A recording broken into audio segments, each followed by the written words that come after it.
Chapter 481, Bound God 1. Pod. A space of light.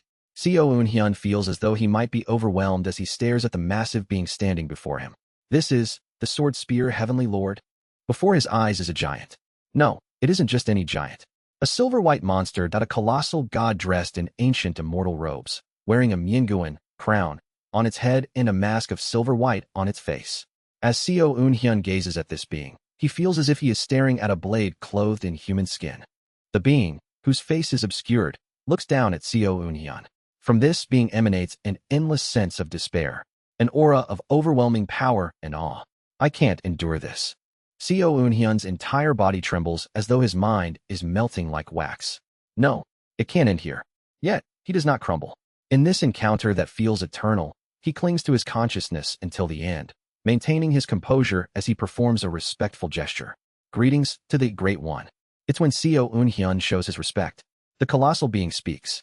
As expected, I want to make you mine even at this very moment. The being continues. I want to chew you up, to bite and tear you apart. I want to steal that sword will and gaze upon it in ecstasy. I want to grind you into pieces and see what emerges.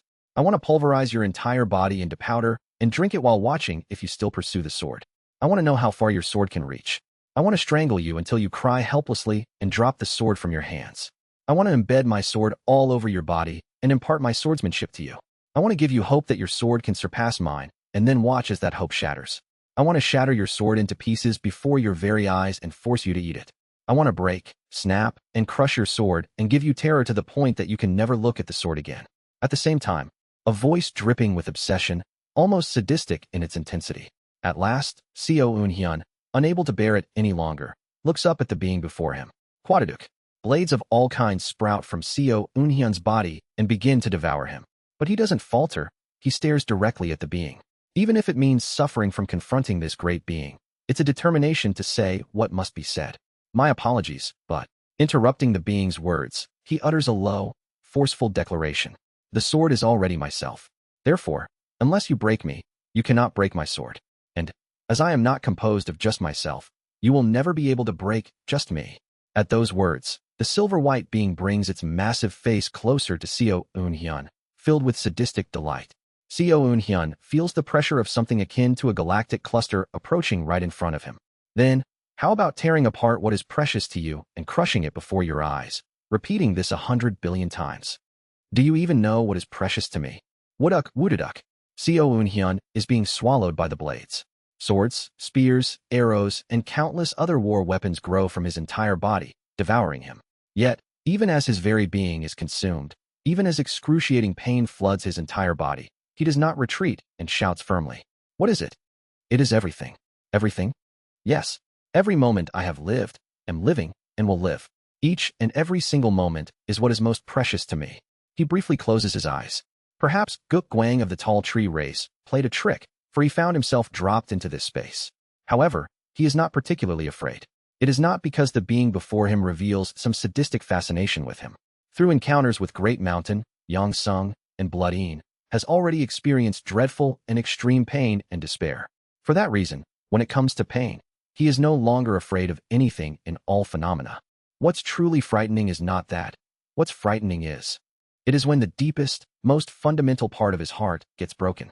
It is when the very existence of the preciousness of life itself that has sustained the being known as Seo Eunhyun gets shattered. It is when my heart breaks. As long as his heart does not break, there is nothing to fear. Thinking this, Seo Eunhyun opens his mouth. I am most grateful for life and consider it the most precious. Therefore, you cannot destroy what is precious to me, because even you are included in what is precious to me. At his words, the silver-white colossal god pauses and looks at him. How arrogant. Seo Eunhyun only smiles in silence. Arrogant, arrogant, and even more arrogant. Have you perhaps inherited traces from those arrogant mountains? Indeed. It seems I must pin you beneath me, pierce your body with swords, and watch as you wail for my urge can be satisfied. Yet, even so still, Sururuk, the silver-white colossal god dissolves into pure white light and disappears. Seo Eunhyun feels something like the soft touch of slender jade-like fingers stroking him from behind. Pasasasa, the swords sprouting from his body melt away in an instant. I want to see your sword surpass mine. Chua. With those words, the silver-white monster, the will of the sword spear Heavenly Lord vanishes from the space. At the same time, Seo Eunhyun feels the entire world of light, composed of divine sword radiance, seep into his body. When he comes to his senses, he is once again facing the esteemed ones. Slaughtering Heaven Esteemed One, Guk Gwang, is staring at him with an astonished expression. Seo Eunhyun glances around briefly. Is this the blessing of the sword spear Heavenly Lord? In that instant, he realizes what kind of divine powers he can manifest through his sword when he thrusts it. As long as this blessing is with him, he will be able to display all divine powers through his sword. Even the only two weaknesses of crystal glass to treading sea would no longer hold any meaning to him. The extreme of a sword cultivator. He knows now that if he moves his sword now, the path to the utmost limit as a sword cultivator will open. He could summon rain and wind with the sword, cause earthquakes and tsunamis, and bring down meteor showers to destroy civilizations. With a single sword, he could annihilate the universe, and with a single sword, recreate it.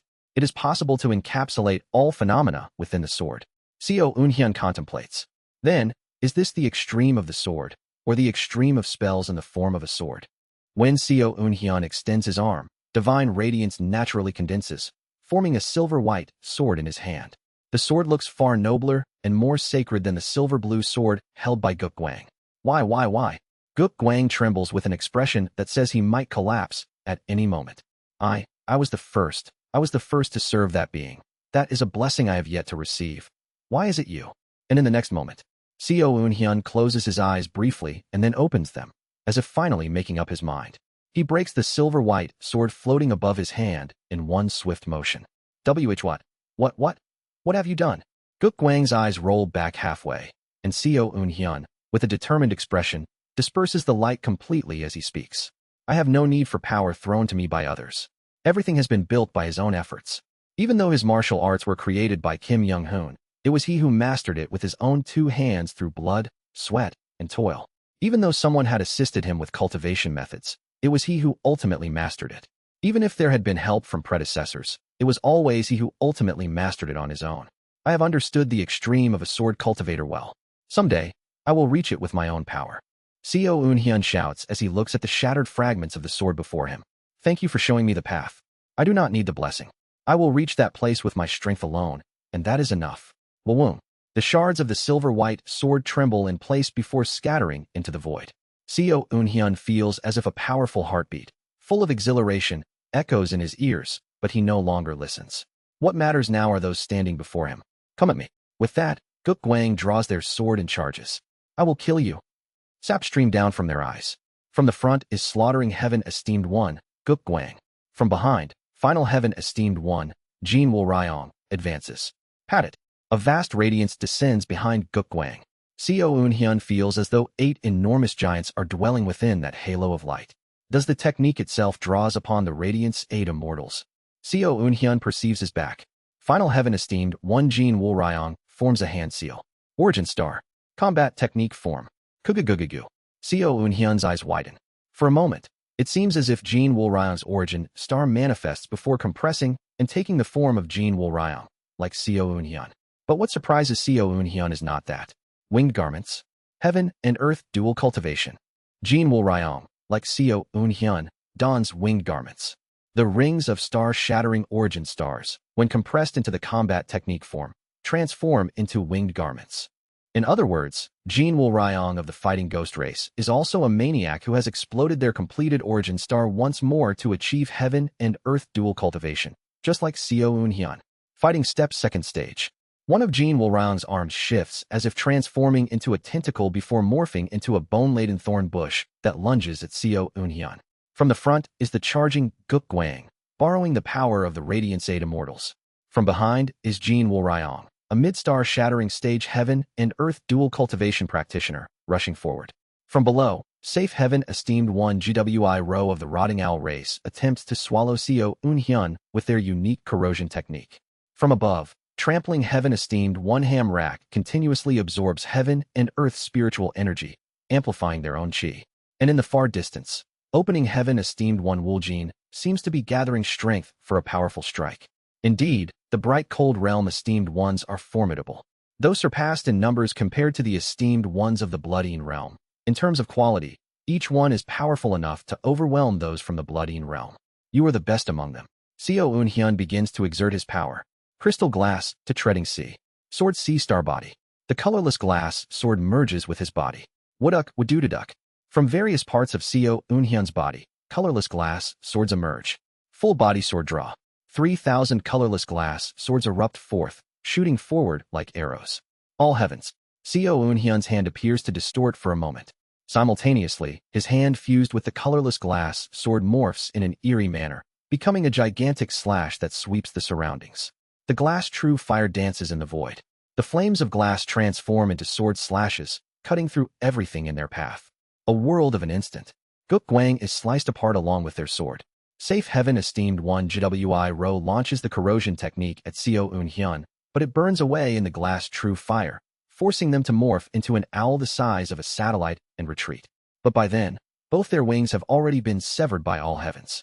The only ones who manage to respond to Seo Eunhyun are Jin Woo-ryao, the Heaven and Earth dual cultivation practitioner who has reached the second stage of fighting step, and Trampling Heaven Esteemed One Hamrak of the Horned Ox race. More. Make me happier. More. Phew. Seo Eunhyun grabs Jin Woo-ryao's horn and scatters sword slashes across her entire body.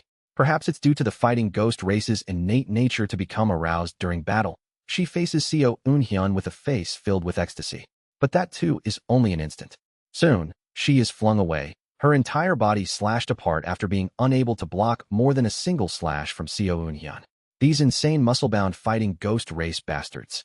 Seo Eunhyun realizes that there are places where his sword slashes did not cut properly due to her massive muscles, and he clicks his tongue. That woman will recover soon enough. That leaves these two. Opening Heaven Esteemed One, Gyu Wuljin. Trampling Heaven Esteemed One, Hamrak. They are cultivators from the Yellow Dragon race and Horned Ox race, respectively. Interestingly, both belong to the Earth tribe. Among them, Seo Eunhyun's eyes fixate on the esteemed one of the Horned Ox race, Hamrak. A martial artist at Tribulating Heavens, I see. Hamrak, whose upper body resembles an ox and lower body a human, lets out a snort and greets Seo Eunhyun respectfully. So that's what you call the third realm of non-toppling, Bukan. I shall learn a thing or two from a senior who has entered the second realm of non-standing, Bali, like Senior Jangik. So you call 3 heavens beyond the path as 3 realms of non-toppling, and 3 flowers Wuji as 3 realms of non-standing. Huh. Interesting. Ho. To not fall down, and at the end, to not rise up. Isn't it interesting? Since Senior practices land and will dual cultivation like me, and is even a Heaven and Earth dual cultivation practitioner, you would know even better. That when one becomes a star-shattering esteemed one ultimately loses manifestation. Seo Eunhyun, looking intrigued, asks him, then how do you maintain your manifestation? If not falling is non-toppling, and not rising is non-standing. I have chosen not to rise, but also not to fall. Seo Eunhyun looks at him with eyes of pity. To not rise, but also not fall. In other words, they are willing to remain forever in place, never progressing beyond that stage, in exchange for maintaining manifestation. It is not just about manifestation. They have also stopped cultivating the Earth tribe methods. The choice to completely forego advancement and stay eternally in place for the sake of sustaining the 2 realms.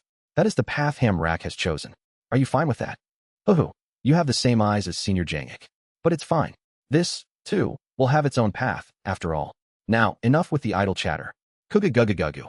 7 stars are felt within Hamrak's body. Seo Eunhyun smirks. Attribulating heavens at the grand perfection star-shattering stage, good. Pasasasasasa. He suppresses the glass true fire of the crystal glass to treading sea. Instead, he faces Hamrak holding only the colorless glass sword. The 2 martial artists clash within the sea of stars. Manifestation. Non-toppling, non-standing, Butambalit. Hamrak's manifestation that absolutely does not change meets Seo Eunhyun's all-heaven sword that changes into everything. Flash. In the next moment, Hamrak's body splits apart. At the same time, Seo Eunhyun's chest caves in, and his entire right waist and ribs are torn away. Neither being bleeds, as both have surpassed the limits of life. In the place that is split and broken, only starlight shimmers faintly. But in the next moment, Hamrak smiles. So, that is, the higher stage, thank you. Thank you, Senior. With those words, they collapse unconscious. Gwa. Jin Woo-ryao, having recovered, charges at Seo Eunhyun again. And Wuljin, who has been gathering energy, finally rises. Do. Behind Wuljin, the form of a giant dragon appears. As soon as Seo Eunhyun sees the dragon form, his mind wavers as if it's breaking, and he feels blood trickling from his 7 orifices. That's... Play with me more. He slashes through the persistently clinging Jin Wulrang again and burns his sword into flames through the Avicii Hellstar body. Finally, Jin Wulrang loses consciousness from the pain. Seo Eunhyun kicks Jin Wulrang into space, focusing on the momentum building from Wuljin. Lofty Dragon. The form of Lofty Dragon rises behind Wuljin. Wuljin is drawing forth the power of their immortal beast bloodline to the fullest, invoking the power of their ancestor. The direct bloodline of Lofty Dragon. That is Wuljin.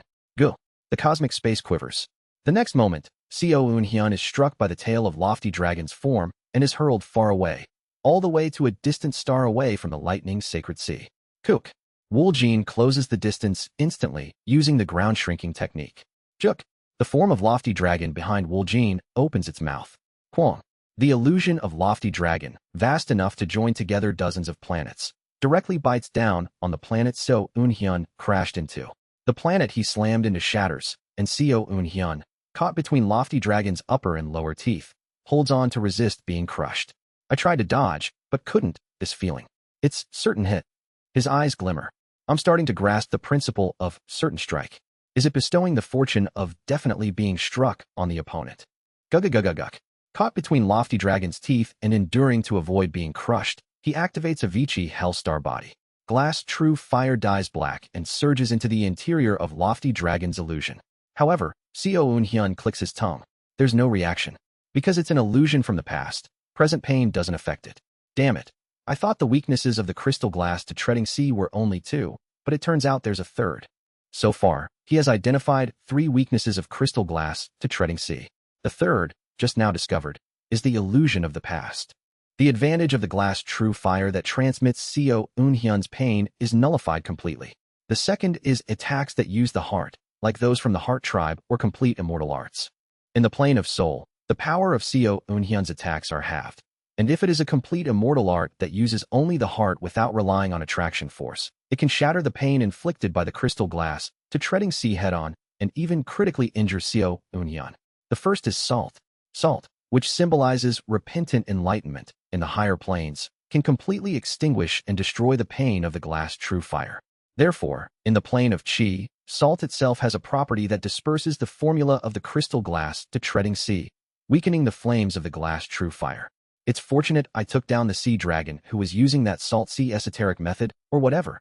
Seo Eunhyun breathes a sigh of relief and begins to subdue the crystal glass to treading sea within the mouth of Lofty Dragon, trying to crush him. As crystal glass to treading sea subsides, Seo Eunhyun's heart begins to stir. Do-do-do-do-do-do. Immortal arts activate. The immortal art various omens trigger the forces of rain, sunlight, heat, cold, wind, and time, causing twilight to whirl around him. The attraction force distorts space-time, accelerating the flow of time around Lofty Dragon. Seo Eunhyun smirks while looking at Wuljin. You can't sustain your ancestor's Dharma form indefinitely, can you? Wuljin opens their eyes wide. Human, just how deep is your understanding of immortal arts? They look at Seo Eunhyun in ridiculous disbelief, biting down on their teeth. Fine. Then I'll end this in one blow. Go. Lofty Dragon's Dharma form. A vast energy wave is felt from deep within its maw. Seo Eunhyun's expression changes for the first time. This is quite serious. Kwang. Seo Eunhyun narrowly escapes from Lofty Dragon's mouth, cold sweat dripping as he grips the colorless glass sword. Keying. He draws a circle. Simultaneously, Seo Eunhyun's mind once again soars into the immortal domain. I have to block this. This is dangerous. This is Lofty Dragon, who was once a great net immortal. Even though they descended into the entering nirvana stage, even though they are only manifested as an illusion through the power of their descendants' bloodline, their full-out single strike surpasses the casual single strike of Bloodine, who swung as if to swat away a bug. The Sumeru sword dance, borrowing the power of the sun and moon heavenly domain, bursts forth from Seo Eunhyun's sword as Lofty Dragon's dragon wave engulfs him. The next moment, the universe briefly brightens. Chi-yi. I stare at my trembling body. This isn't the 999th cycle. I thought I was going to die. At the same time, I reflect on myself for having tried to deal with the esteemed ones with such an arrogant mindset. Hihiak, heek. I vomit lava from my mouth. Having become a star, my body no longer expels blood but instead spews lava or heaven and earth spiritual energy. Hihiak, heek. Just now, I truly thought the world was ending. The heaven and earth spiritual energy that filled my entire body and the glass true fire of crystal glass to treading sea are now reduced to mere specks. Fortunately, the production of heaven and earth spiritual energy from my origin star is slowly recovering my body, but it seems it will be a long time before I am fully restored. However, I smile faintly. SSSSSS. The Dharma form of lofty dragon true person that had unleashed the dragon wave dissipates.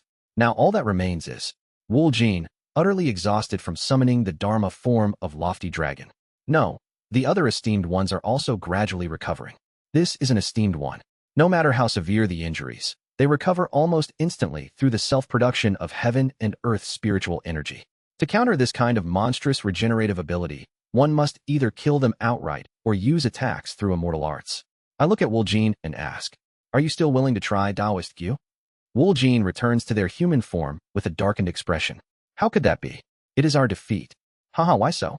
Right now, my power is completely drained, and it looks like Taoist Q and your comrades have almost fully recovered. We have realized that your capability in immortal arts is so high to the point that it treats us as nothing in comparison. Even if your energy has waned, challenging you would only make us fools. Moreover, you are also a practitioner at the 5th stage of manifestation. Not just a grandmaster of immortal arts, but the 5th stage of manifestation. We do not have the confidence to defeat the distinguished one. Indeed, torturing the sacred master was not through trickery, but through your own power. It was a trick at that time, though. I decide to remain silent. If I say that I had just reached void shattering then, and that my heaven and earth cultivation was only at the integration stage, they wouldn't believe me. If I say I reached star shattering within that brief period of time, they might think I'm mocking them. Besides, it seems the distinguished one still has things hidden, right? At that, I simply give a meaningful smile. Indeed, I have yet to reveal the artificial stars of the Mad Lord and 3 forms of crystal glass to treading sea, which means I can still crush them at any time if I bring those out. I was going to educate them thoroughly, but if they're taking this submissive an attitude, there's no helping it. Then, how do fellow Taoists plan to deal with your business with this one? We will make compensation for the unfortunate incident earlier. Moreover, it seems your cultivation method doesn't have much to do with the blood-eaten realm. And judging by the expression of the trampling heaven-esteemed one who is also of the heart tribe, you don't seem to be that much of an evil breed either. As for your character, we'll observe a bit more. I stroke my chin and ask, that doesn't seem to be everything. Is there more? This is why the heart tribe. I can still read a bit of Taoist's intent since your will has not fully materialized into attraction force yet. Wu Jin bursts into boisterous laughter and speaks. When one reaches the star-shattering stage, within the origin star, the great nature begins to circulate. However, no matter how much the great nature circulates, to produce heaven and earth spiritual energy, the size of the great nature must be immense, and there must be many great natures capable of interacting with each other. In other words, his next words make me flinch. In the early star-shattering stage, it is absolutely impossible to produce heaven and earth spiritual energy. Producing heaven and earth spiritual energy with only one star? It's nonsense. For all esteemed ones, the minimum is the mid-star shattering stage, and on average, it's the late star shattering stage. In other words, when 5 to 6 origin stars are formed, can one produce heaven and earth spiritual energy. That's why this esteemed one thought the distinguished one was at the late or grand perfection star shattering stage at first. But for an early star shattering stage, to produce power equivalent to grand perfection with only one star, and that too with heaven and earth dual cultivation. This esteemed one has never encountered an existence like the distinguished one before.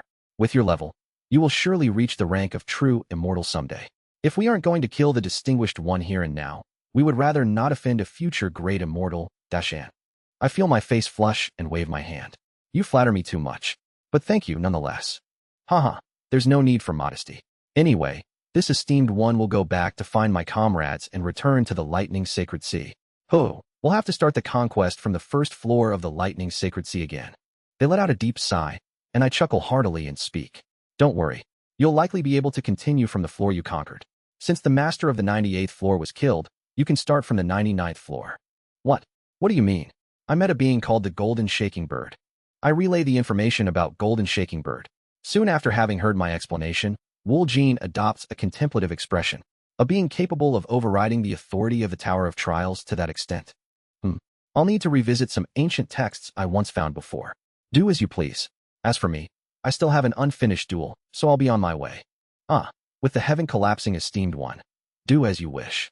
This esteemed one needs to find the Taoists of the Nether Ghost Realm, so they gesture for me to go to do as I please, and I re-enter the depths of the lightning sacred sea. Inside the lightning sacred sea, within the spatial barrier where Jang Ik is sleeping. I knock on the spatial barrier and shout, "Master, please wake up." Thud, thud, thud, thud.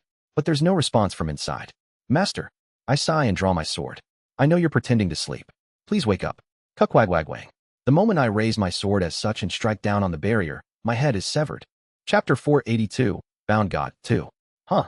I feel puzzled as my neck is severed. It's not Jang Ik. It can't be Jang Ik. If it were Jang Ik, he wouldn't have delivered this kind of absurd strike against an esteemed one at the star-shattering stage. Jang Ik would know that those at our level won't die even if their heads are cut off. With my head flying off, I quickly assume a stance that I in the next moment. Kurururum. Inside the spatial barrier, a golden lightning bolt emerges. A single thunder bee, Lei Feng, appears, grasps my severed head, and flies off somewhere. I see. This isn't Jang Ik, but the master of the 99th floor. My expression naturally darkens. Come to think of it, something felt strange. Although I had pierced through to the 99th floor, the masters of the 96th, 97th, and 98th floors had shown themselves, but not even the nose of the 99th floor master was nowhere to be seen. Then what about Jang Ik? I search for Jang Ik, and I find him immediately. Kugwagwagwang. The 99th floor. Jang Ik is there, swinging his padao against thousands of thunder bees, preventing them from descending below the 99th floor. Boom. As the thunder bee that holds my face passes by him, our gazes meet briefly. Clicking his tongue, as if in disbelief, he mutters. We fell for it splendidly. All of us. Soon later, at the center of the 99th floor, filled with thunder bees. What stands before me is an enormous hive the size of a continent, attached to a tree as massive as several planets combined. The thunder bee carries me inside the hive, to its most secret chamber. I was wondering why it only brought my head. It must have been some kind of sorcerous act. I click my tongue internally. To a star-shattering esteemed one, a head is not a significant part. Considering the main body is a star, what meaning does a head hold? Even if their head is cut off, an esteemed one can continue to remain there and act as if nothing happened. However, this bee cleanly severed my head and simultaneously pulled my soul and spirit along with it. It must have established some kind of sorcery through the act of decapitation to extract my soul and spirit to this place. Whoom. Then, I finally see the true nature of the bee that brought my head here. Crackling. With sparks of thunder crackling, the bee soon takes on a human form. Long hair, pale white feet, a mature-looking woman clad in a robe of thunder and lightning. It's a woman befitting the description adult form of the golden shaking bird. As she transforms into a human form, I feel her presence descend heavily over the entire 99th floor. Considering that each floor is akin to a separate dimension, it means that she has filled this entire dimension with her presence. From that alone, I can immediately infer this woman's level. Entering nirvana. A true person, the being before me is a quasi-immortal, just a step below a true immortal. First of all, why did you bring only my severed head here? While testing whether I can communicate with my body, I subtly channel the power of void shattering and immortal arts while trying to avoid detection. I saw the distinguished one fighting the projection of lofty dragon. Hence, I figured that if I brought your entire body, I wouldn't be able to handle it. That's why I only brought your soul and spirit along with your head connected to it. The distinguished one's realm is quasi-immortal, correct? In terms of the immortal cultivation realm of a cultivator, that would be correct. What is the reason for bringing me here? It is to escort you to the 100th floor. What is your relationship with Golden Shaking Bird? Since she answers all my questions willingly, I continue to inquire. Then, when she hears the question regarding Golden Shaking Bird, she smiles with an oddly chilling expression. My roots, in the terms of your people, the word mother would be most fitting. I glare at her and speak. The reason you are taking me to the 100th floor, is it related to your mother? You could say so. Just then, Jiung, an enormous roar erupts from the distance. It sounds as if a dragon's cry bursts forth from a distant place, and suddenly, I find myself in the space where Jang Ik, Gu Wuljin, and I are gathered. This place, Jang Ik sighs and speaks. This is a space that I and that Gu fellow created by combining our powers. Using my heart essence, your heart essence, and Gu's immortal beast bloodline, we temporarily created an inviolable consciousness space. The padao that Jang Ik had sent into my heart essence in the past. It seems that he used the trace of that padao to instantly link our heart essences, and with the power of Lofty Dragon, Wuljin created this temporary space. Each step of it is astonishingly intricate, and I can't help but be impressed. Incredible. Anyway, I am currently in a situation where I've been kidnapped by the quasi-mortal level Thunder Beast that seems to be the master of the 99th floor. I know, and the reason I called you here is because that Gu Wuljin fellow said he has something to say to you. We quickly exchange words. In any case, we had cleared up to the 98th floor, but with a quasi-mortal appearing as the master of the 99th floor and me, the strongest among us, being kidnapped by that quasi-mortal, time is of the essence. Woljin promptly speaks. While briefly flipping through some ancient texts, I found a record about the golden shaking bird that the distinguished one mentioned in the Tower of Trials. It was said right there that the golden shaking bird is the master of the Tower of Trials located within the lightning sacred sea, the master of the 100th floor and the final gatekeeper. As I thought, Woljin speaks with a darkened expression. Distinguished one said that this golden shaking bird once helped you, correct? However, according to the ancient text, among the subordinates of the golden divine of lightning, the thunder beast golden shaking bird is particularly cruel, violent, and cunning, skilled at deceiving people. I believe it may have deceived the distinguished one. For now, I am doing my best to prevent the thunder bees of the 99th floor from descending below the 98th floor. The problem is, the hole between the 99th and 98th floors is about to close. If that happens, your soul and spirit might be trapped by that quasi-mortal for 1,000, 10,000 years. We decided to rescue you before that happens. Is there a way? Jangik nods and draws his padao. I'm going to embed my padao in you. Then, in the plane of soul, I'll pull my padao and you down to the 98th floor. All the esteemed ones, including Woljin, will use their strength to pull your soul, so respond well. It'll feel like your soul is being torn apart, but bear with it. Understood. Then I will also embed my own. I understand. I embed my subheart sword into Jangik's heart essence to make it easier for him to pull me. Jangik embeds collapsing immortals, annihilating heavens, into my heart essence. We quickly connect, and we each grasp the link that forms between Jangik and me. Alright then, I'll start pulling. Just as Jangik, Woljin, and the other esteemed ones on the lower floor are about to pull me. Ching. Time seems to have stopped. And within this frozen time, I am the only one conscious. What is this? Step, step, step. In this space, created from the heart essences of Jang, Ik, and me, an outsider steps in all too naturally. She has soft, pure white feet. She wears a robe made of lightning and appears as a young girl with platinum hair. It's the immortal beast of Yang Sujin, golden shaking bird. She smiles faintly as she looks at me before speaking. I have come to rescue you. Please follow me. What are you doing? For now, please come with me. This is a dimension where the descendant of Lofty Dragon used Lofty Dragon's power to establish laws, so it was difficult to enter forcibly. It's not easy to endure either. No, I will not leave. Yes, please do not worry. You will not have to move a single finger. Snap. As she snaps her fingers, my consciousness suddenly shifts to the 99th floor. I am back in front of the Thunderbee Queen, who is known as the child of Golden Shaking Bird. The Thunderbee Queen, upon seeing Golden Shaking Bird suddenly appear, bows toward her from her seat. I offer a bow to the master. Enough with the greetings. And there is no need to call me master, for there will be a new master to take that place. Grabbing my hair, she lifts it and starts walking somewhere. As she proceeds, the Thunderbee Queen extends her arm, opening a dimensional gate. Step, step. The Golden Shaking Bird opens the dimensional gate with me, and beyond the 99th floor, I arrive in one motion to the 100th floor of the Tower of Trials within the lightning sacred sea. Wawoom. The 100th floor of the Tower of Trials feels like a rooftop. Above the tower's rooftop that resembles a barren plain, there looms a massive apparatus, similar to a celestial sphere. As I look at the structure of that celestial sphere, I flinch in surprise. Yang Sung. Seen at the end of the 19th cycle, the structure looks quite similar to the South Polar ritual treasure, Yang Sung. However, unlike Yang Sung, it does not have the mysterious and divine inscriptions engraved on it, nor does it exude such an overwhelming aura. The celestial sphere of the top floor of the Tower of Trials only moves slowly, occasionally emitting a faint glow that resembles constellations, appearing to be nothing more than a massive mechanical device. What do you think? This is the Myriad Realms emergency exit my master threatened the heavenly craftsman to make. Created to escape from the owner of heavenly punishment, this is the immortal treasure, Great Desolate Path, Hongda. Though, without a substitute for its personality, it's just a giant lump of scrap metal. In the past, it used to be a path that can go anywhere, but now it's just a prison that can go nowhere. What is the reason you brought me here? It is to gift the distinguished one this marvelous immortal treasure, Great Desolate Path, along with the authority to control the entire Tower of Trials. Do you like it? If that was the case, you could have just explained it back in the garden. What is the reason for going through all this trouble to bring me here? Ho, you're so pure. The complete opposite of my former master. Golden Shaking Bird chuckles and places my head down on the ground. First, let me reintroduce myself. Greetings, I am Golden Shaking Bird. I am the attendant concubine and pet of Golden Divine Yang Sujin, as well as the combat weapon, fully matured Thunder Beast.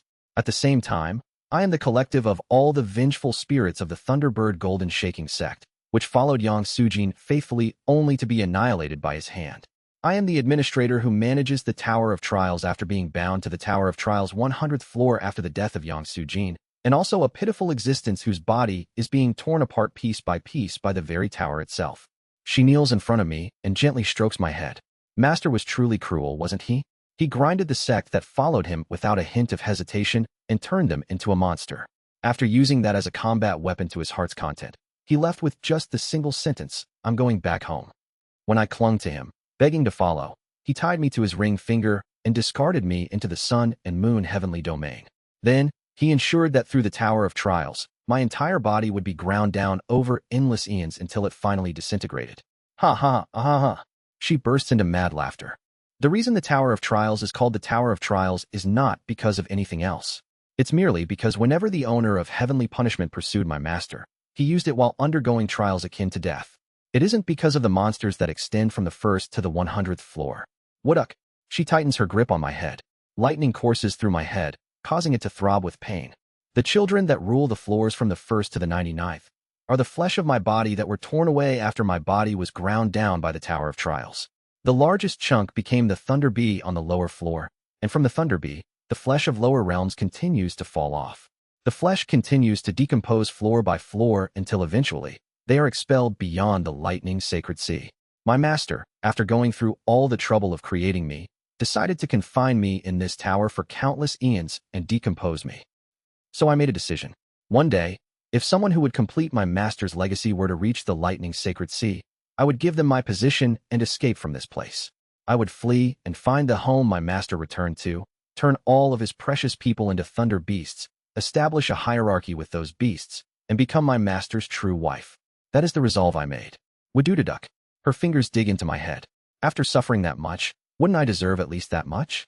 If you are the one who is continuing my master's legacy, then I am, in a way, a senior sister to you.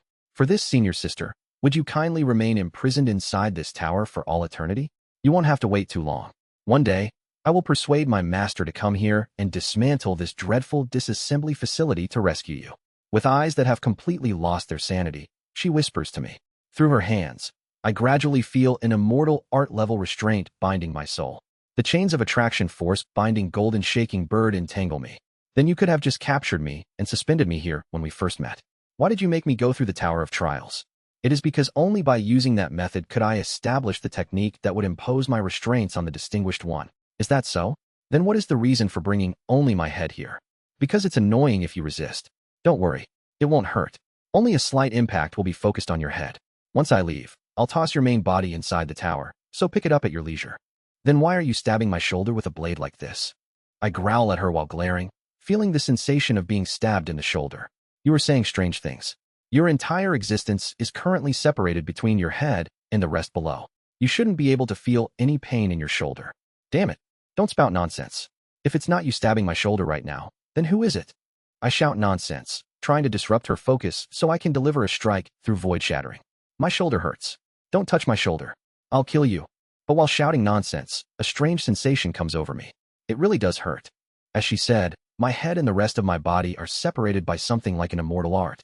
Thanks to that, my soul and spirit is tethered to my head, leaving my main body devoid of sensation. So then, why in the world does my shoulder hurt? Well, since the pain is real, it might help distract Golden Shaking Bird's focus a bit.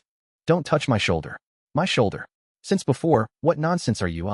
Suddenly, Golden Shaking Bird looks somewhere below, and her face quickly changes to one of shock. Now, the mental distraction through my shoulder worked. What remains is severing mountain swordsmanship. 33rd move. Sumeru. 95th floor of the Lightning Sacred Sea. The place where Seo Eunhyun was ambushed by the master of the 99th floor who was disguised as Jang-ik and lost his head. There, Seo Eunhyun's floating body, the esteemed ones who have regained their strength, and Jang-ik, who was holding back the Thunder Bees on the 99th floor, have gathered in full. A total of 25 esteemed ones. Just why have the Taoists of the Nether Ghost Realm disappeared? That, my apologies. I cannot say. Well, never mind. Can heaven collapsing esteemed one not break through the 99th floor? The hole in the 99th floor has closed. The owner of the 99th floor is determined and has firmly sealed the barrier of the 99th floor. Even if all of us combine our strength, it will only create a small gap. Woljin sighs. Many sacrifices have been made in the conquest of the lightning sacred sea, but to lose someone at the level of possessing immortal talent, so futilely, it is a loss for the bright cold realm. The other esteemed ones also looked grim. To avoid the coming end, we definitely need his existence. Can just us esteemed ones break through the master of the 99th floor, who is thought to be at the entering nirvana level? We must seek the aid of the sacred masters. But how?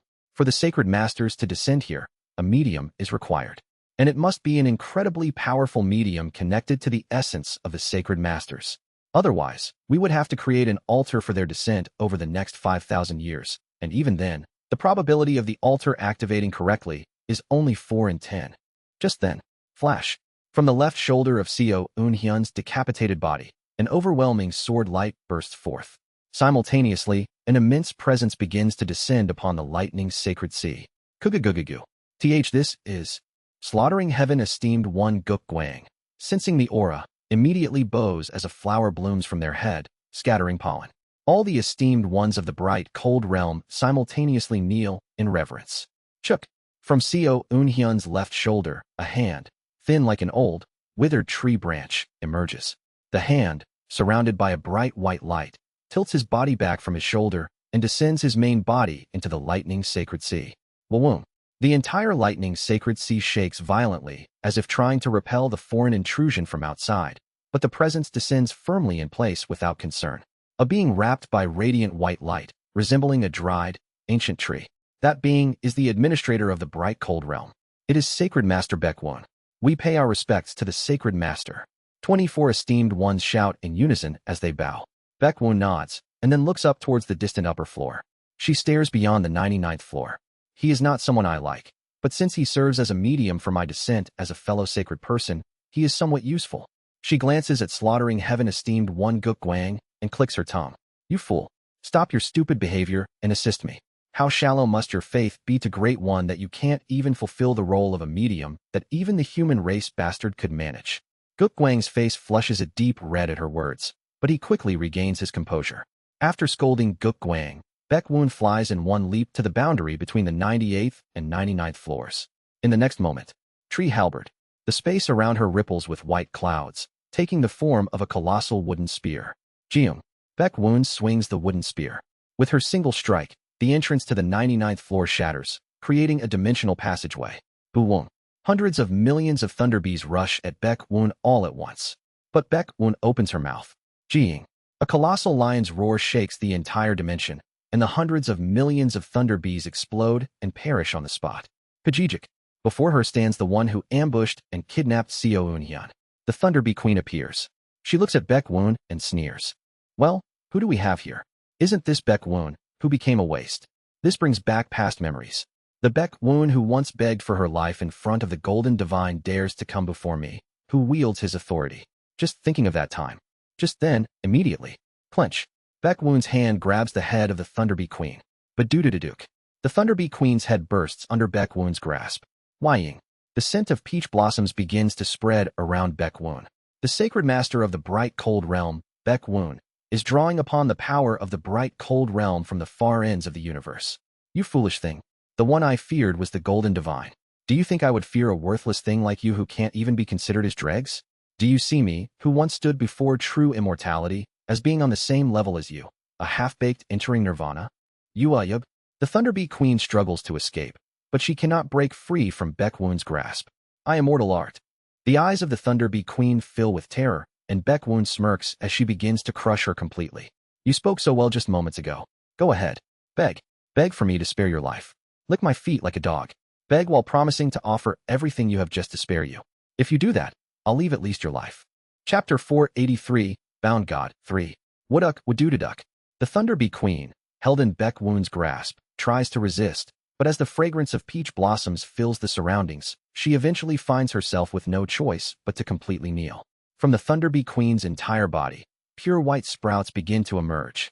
The sprouts envelop the Thunderbee Queen, rooting themselves as they grow and tightly coil around her in the form of vines. Wadudaduk. Finally, Baekwon, who has trapped the Thunderbee Queen inside a wooden prison, begins forming hand seals. Do-do-do-do-do. Summon. Heavenly Lotus, Great Mountain.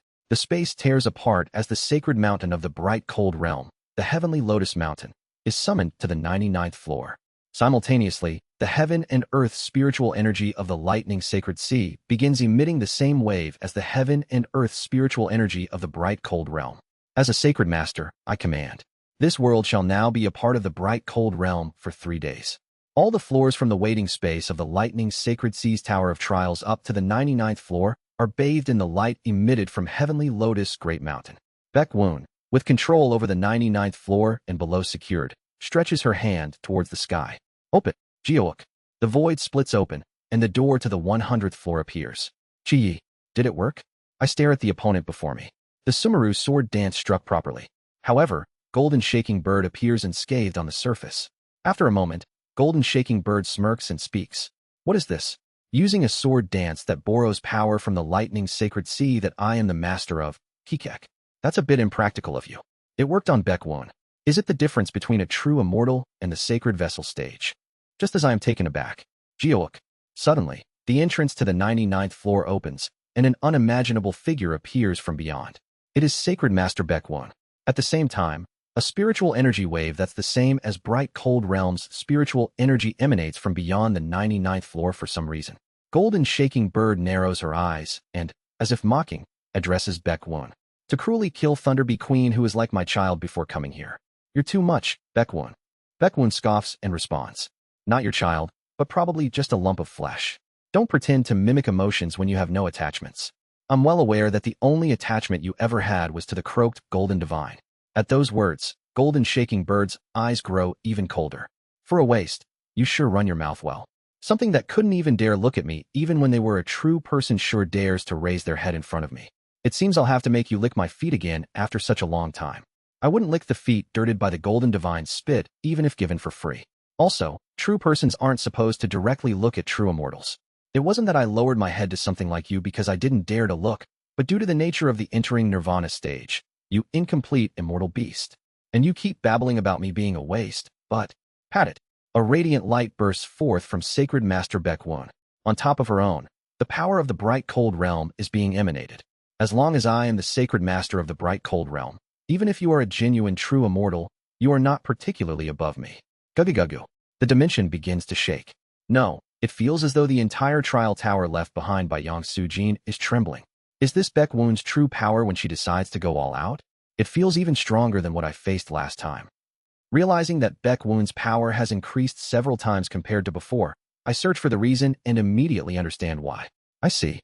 Activating the formula of extinguishing divine, tribulating heavens. I can feel it. Golden Shaking Bird sneers at Baek Woon as she forms hand seals. What's this wasted thing mumbling about? Does this look like the bright cold realm? And do you not know who has the authority to wield the traces of my master embedded in your stomach? Woon. Above Golden Shaking Bird's head, 2 clumps of light arise. Heavenly Black Banner, Tianchen Chi. Earthly Yellow Banner, Di Huang Fan. Kung Kung.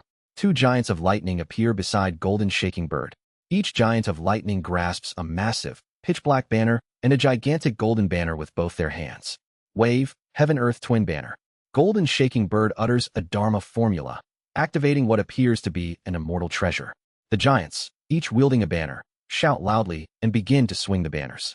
Heavenly Black, Earthly Yellow. The banners transform into streams of black and yellow, swirling in the void and colliding furiously with each other. At the same time, the yin and yang of heaven and earth clash, reverberating with a thunderous roar that envelopes the surroundings with lightning. Thunderous roar rebuking non-human. Golden Shaking Bird activates something that seems to be a type of immortal art.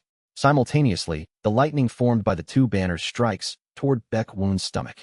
It is the exact spot where the 7 lightning spears have been embedded. However, Baek Woon neither attempts to dodge nor shows any fear. Kururum. The lightning strikes her. Golden Shaking Bird sneers, covering her mouth with one hand. Do you now understand your place in the hierarchy, Baek Woon? For a waste, if you dare to lift your head in front of me. At that moment, Baek Woon clasps her hands together reverently and begins to pray. The devotee humbly requests. Do. The world quakes. At the same time, a massive beam of light descends from the sky, directed at Baek Woon. Golden Shaking Bird's expression shifts to shock. She urgently shouts something in the true immortal language in the immortal domain. I can understand why she does so. Baek Woon's stomach. Instead of the 7 large lightning spears that had been there before, 7 tiny, needle-like objects are embedded. I immediately comprehend the situation. It's John Myung-hoon. With John Myung-hoon's help, she must have taken some measures to minimize the influence of the lightning spears while descending into the lightning sacred sea. Previously, John Myung-hoon had been unable to properly control Baek-woon's lightning spears, but it seems he gained some kind of insight while touching my star tribulation. Golden shaking bird throws me aside and urgently begins to expand her body. It's as if she is terrified of the existence Baek-woon is summoning. Quajijijijijijik. As her body enlarges, she turns into a colossal hummingbird of lightning larger than a planet and looks down at Baek-woon before letting out a screech. With her single cry, it feels as though the entire world is about to shatter. In reality, excluding the entire structures above the 100th floor, the 100th floor of the Tower of Trials, and the entire world from the 99th floor down to the first floor collapses at once from Golden Shaking Bird's thunderous roar. An authority that destroys 100 dimensions with a single cry. This is the might of the Yang Sujin's fully matured Thunder Beast. However, Baek-woon's prayer has ended. As the sacred master of the bright cold realm, I humbly request, please suppress the evil immortal rampaging in the bright cold realm. Please descend upon this place. Do-do-do-do-do. A massive afterimage of light ripples behind Baek-woon. The being is clad in the same ancient immortal robes as the sword spear Heavenly Lord, with a mianguan on their head and a mask covering their face. I am vaporizing.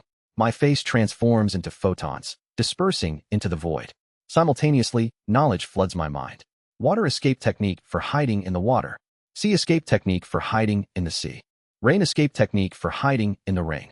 Furthermore, wisdom regarding immortal arts that can summon earthquakes and tsunamis, can cause endless rain to fall for 100 years to destroy a world, can usher in an ice age, and more are etched into my brain.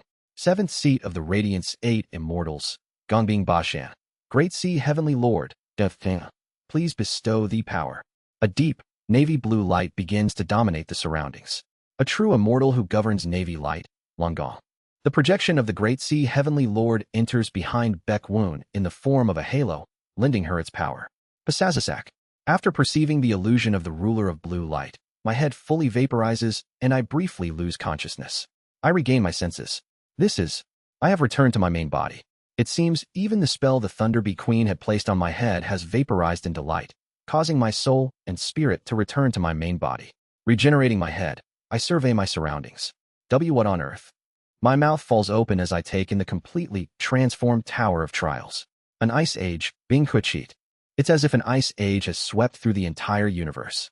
Countless starlights that once glimmered in the lightning sacred sea are now frozen, unable to emit light, casting the area in darkness. At the same time, the surroundings are filled with a cold so intense it feels as if even the soul would freeze. No, saying it feels as if even the soul would freeze is not a metaphor. The plane of soul has ceased functioning. I am shocked as I observe that the intents within the plane of soul are barely active, as if frozen solid. The seventh seat of the Radiance 8 Immortals summoned by Baek-woon. The power of the Great Sea Heavenly Lord has frozen not just the entire Tower of Trials, but even the plane of soul itself. I even wonder if parts of the plane of fate might have frozen as well. I momentarily cut off the star vein. All the heaven and earth spiritual energy flowing in through the star vein has been entirely replaced by the cold. If I keep the star vein connected, even my origin star would likely freeze. I use the heaven and earth spiritual energy produced internally within my origin star to warm it and soar up to assess the situation. 99th floor. Arriving where Baek-woon stands, my jaw drops. Everything except Baek-woon, who is emitting a pure white light, is frozen solid. Yes, Yang Sujin's Thunder Beast's complete body. I mean everything, including the Golden Shaking Bird.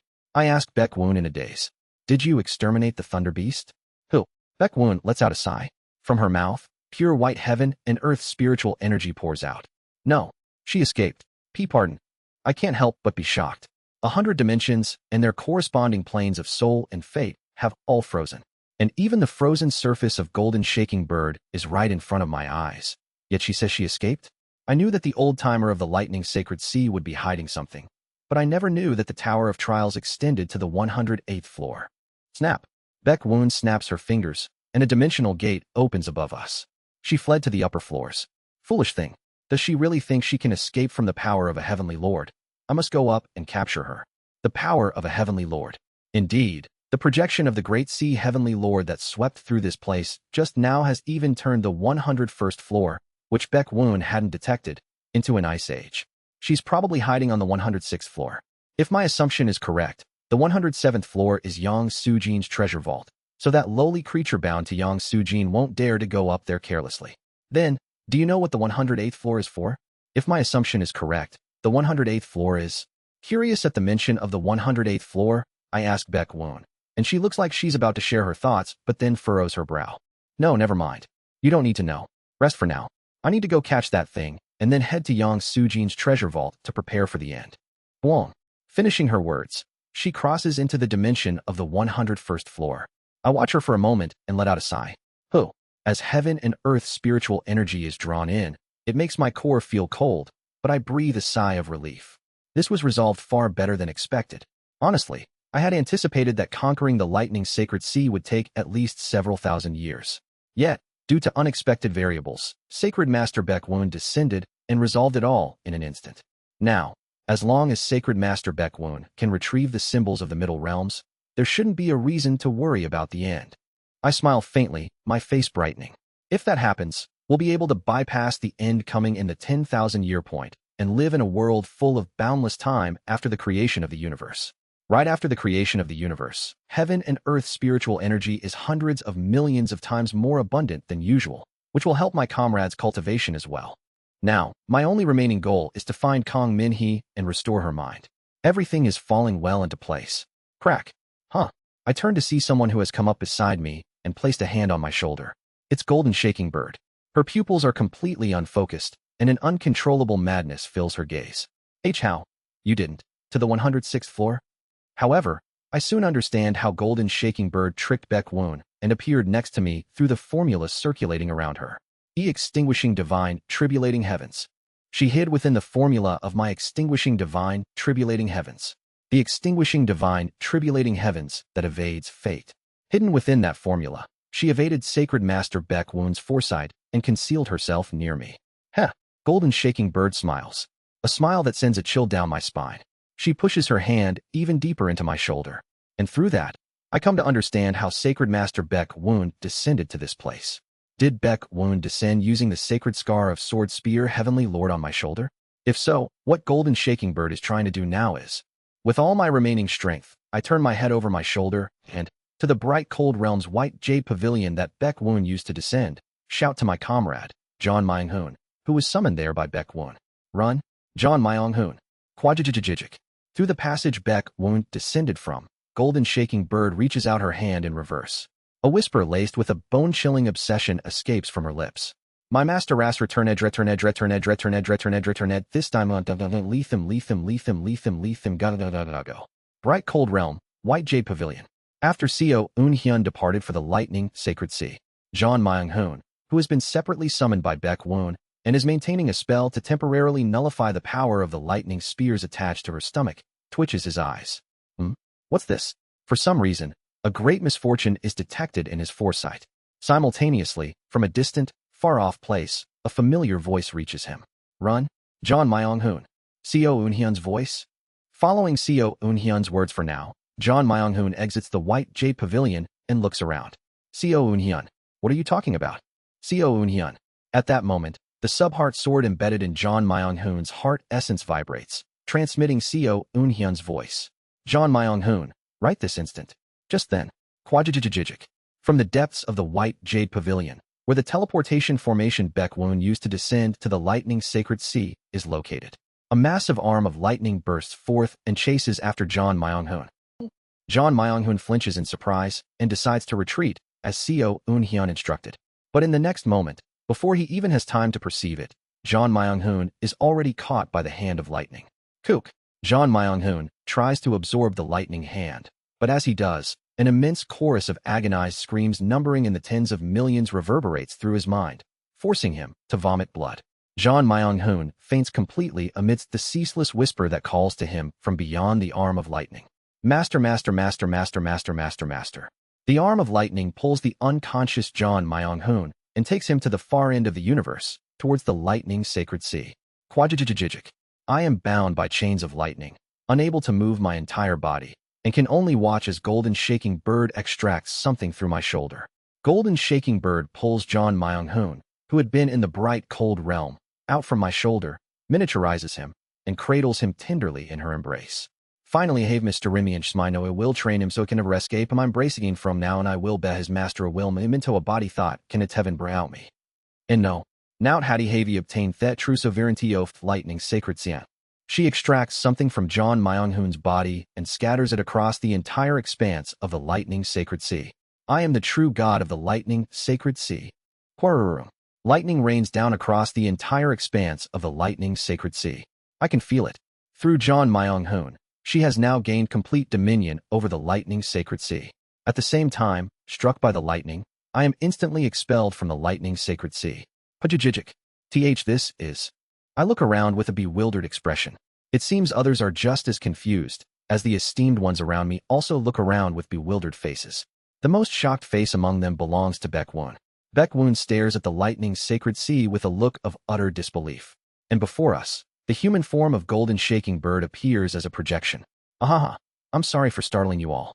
Originally, I was going to pass the lightning sacred sea to that extinguishing divine, tribulating heavens user over there and head to the head realm. But my master has returned. My master has reincarnated. Can you believe it? He. But of course, my master wouldn't remember his past life, would he? That won't do. After all he's done to me, he gets to live peacefully with no memories? Absolutely not. Therefore, my apologies, but I will be taking possession of the lightning sacred sea for just about 100,000 years.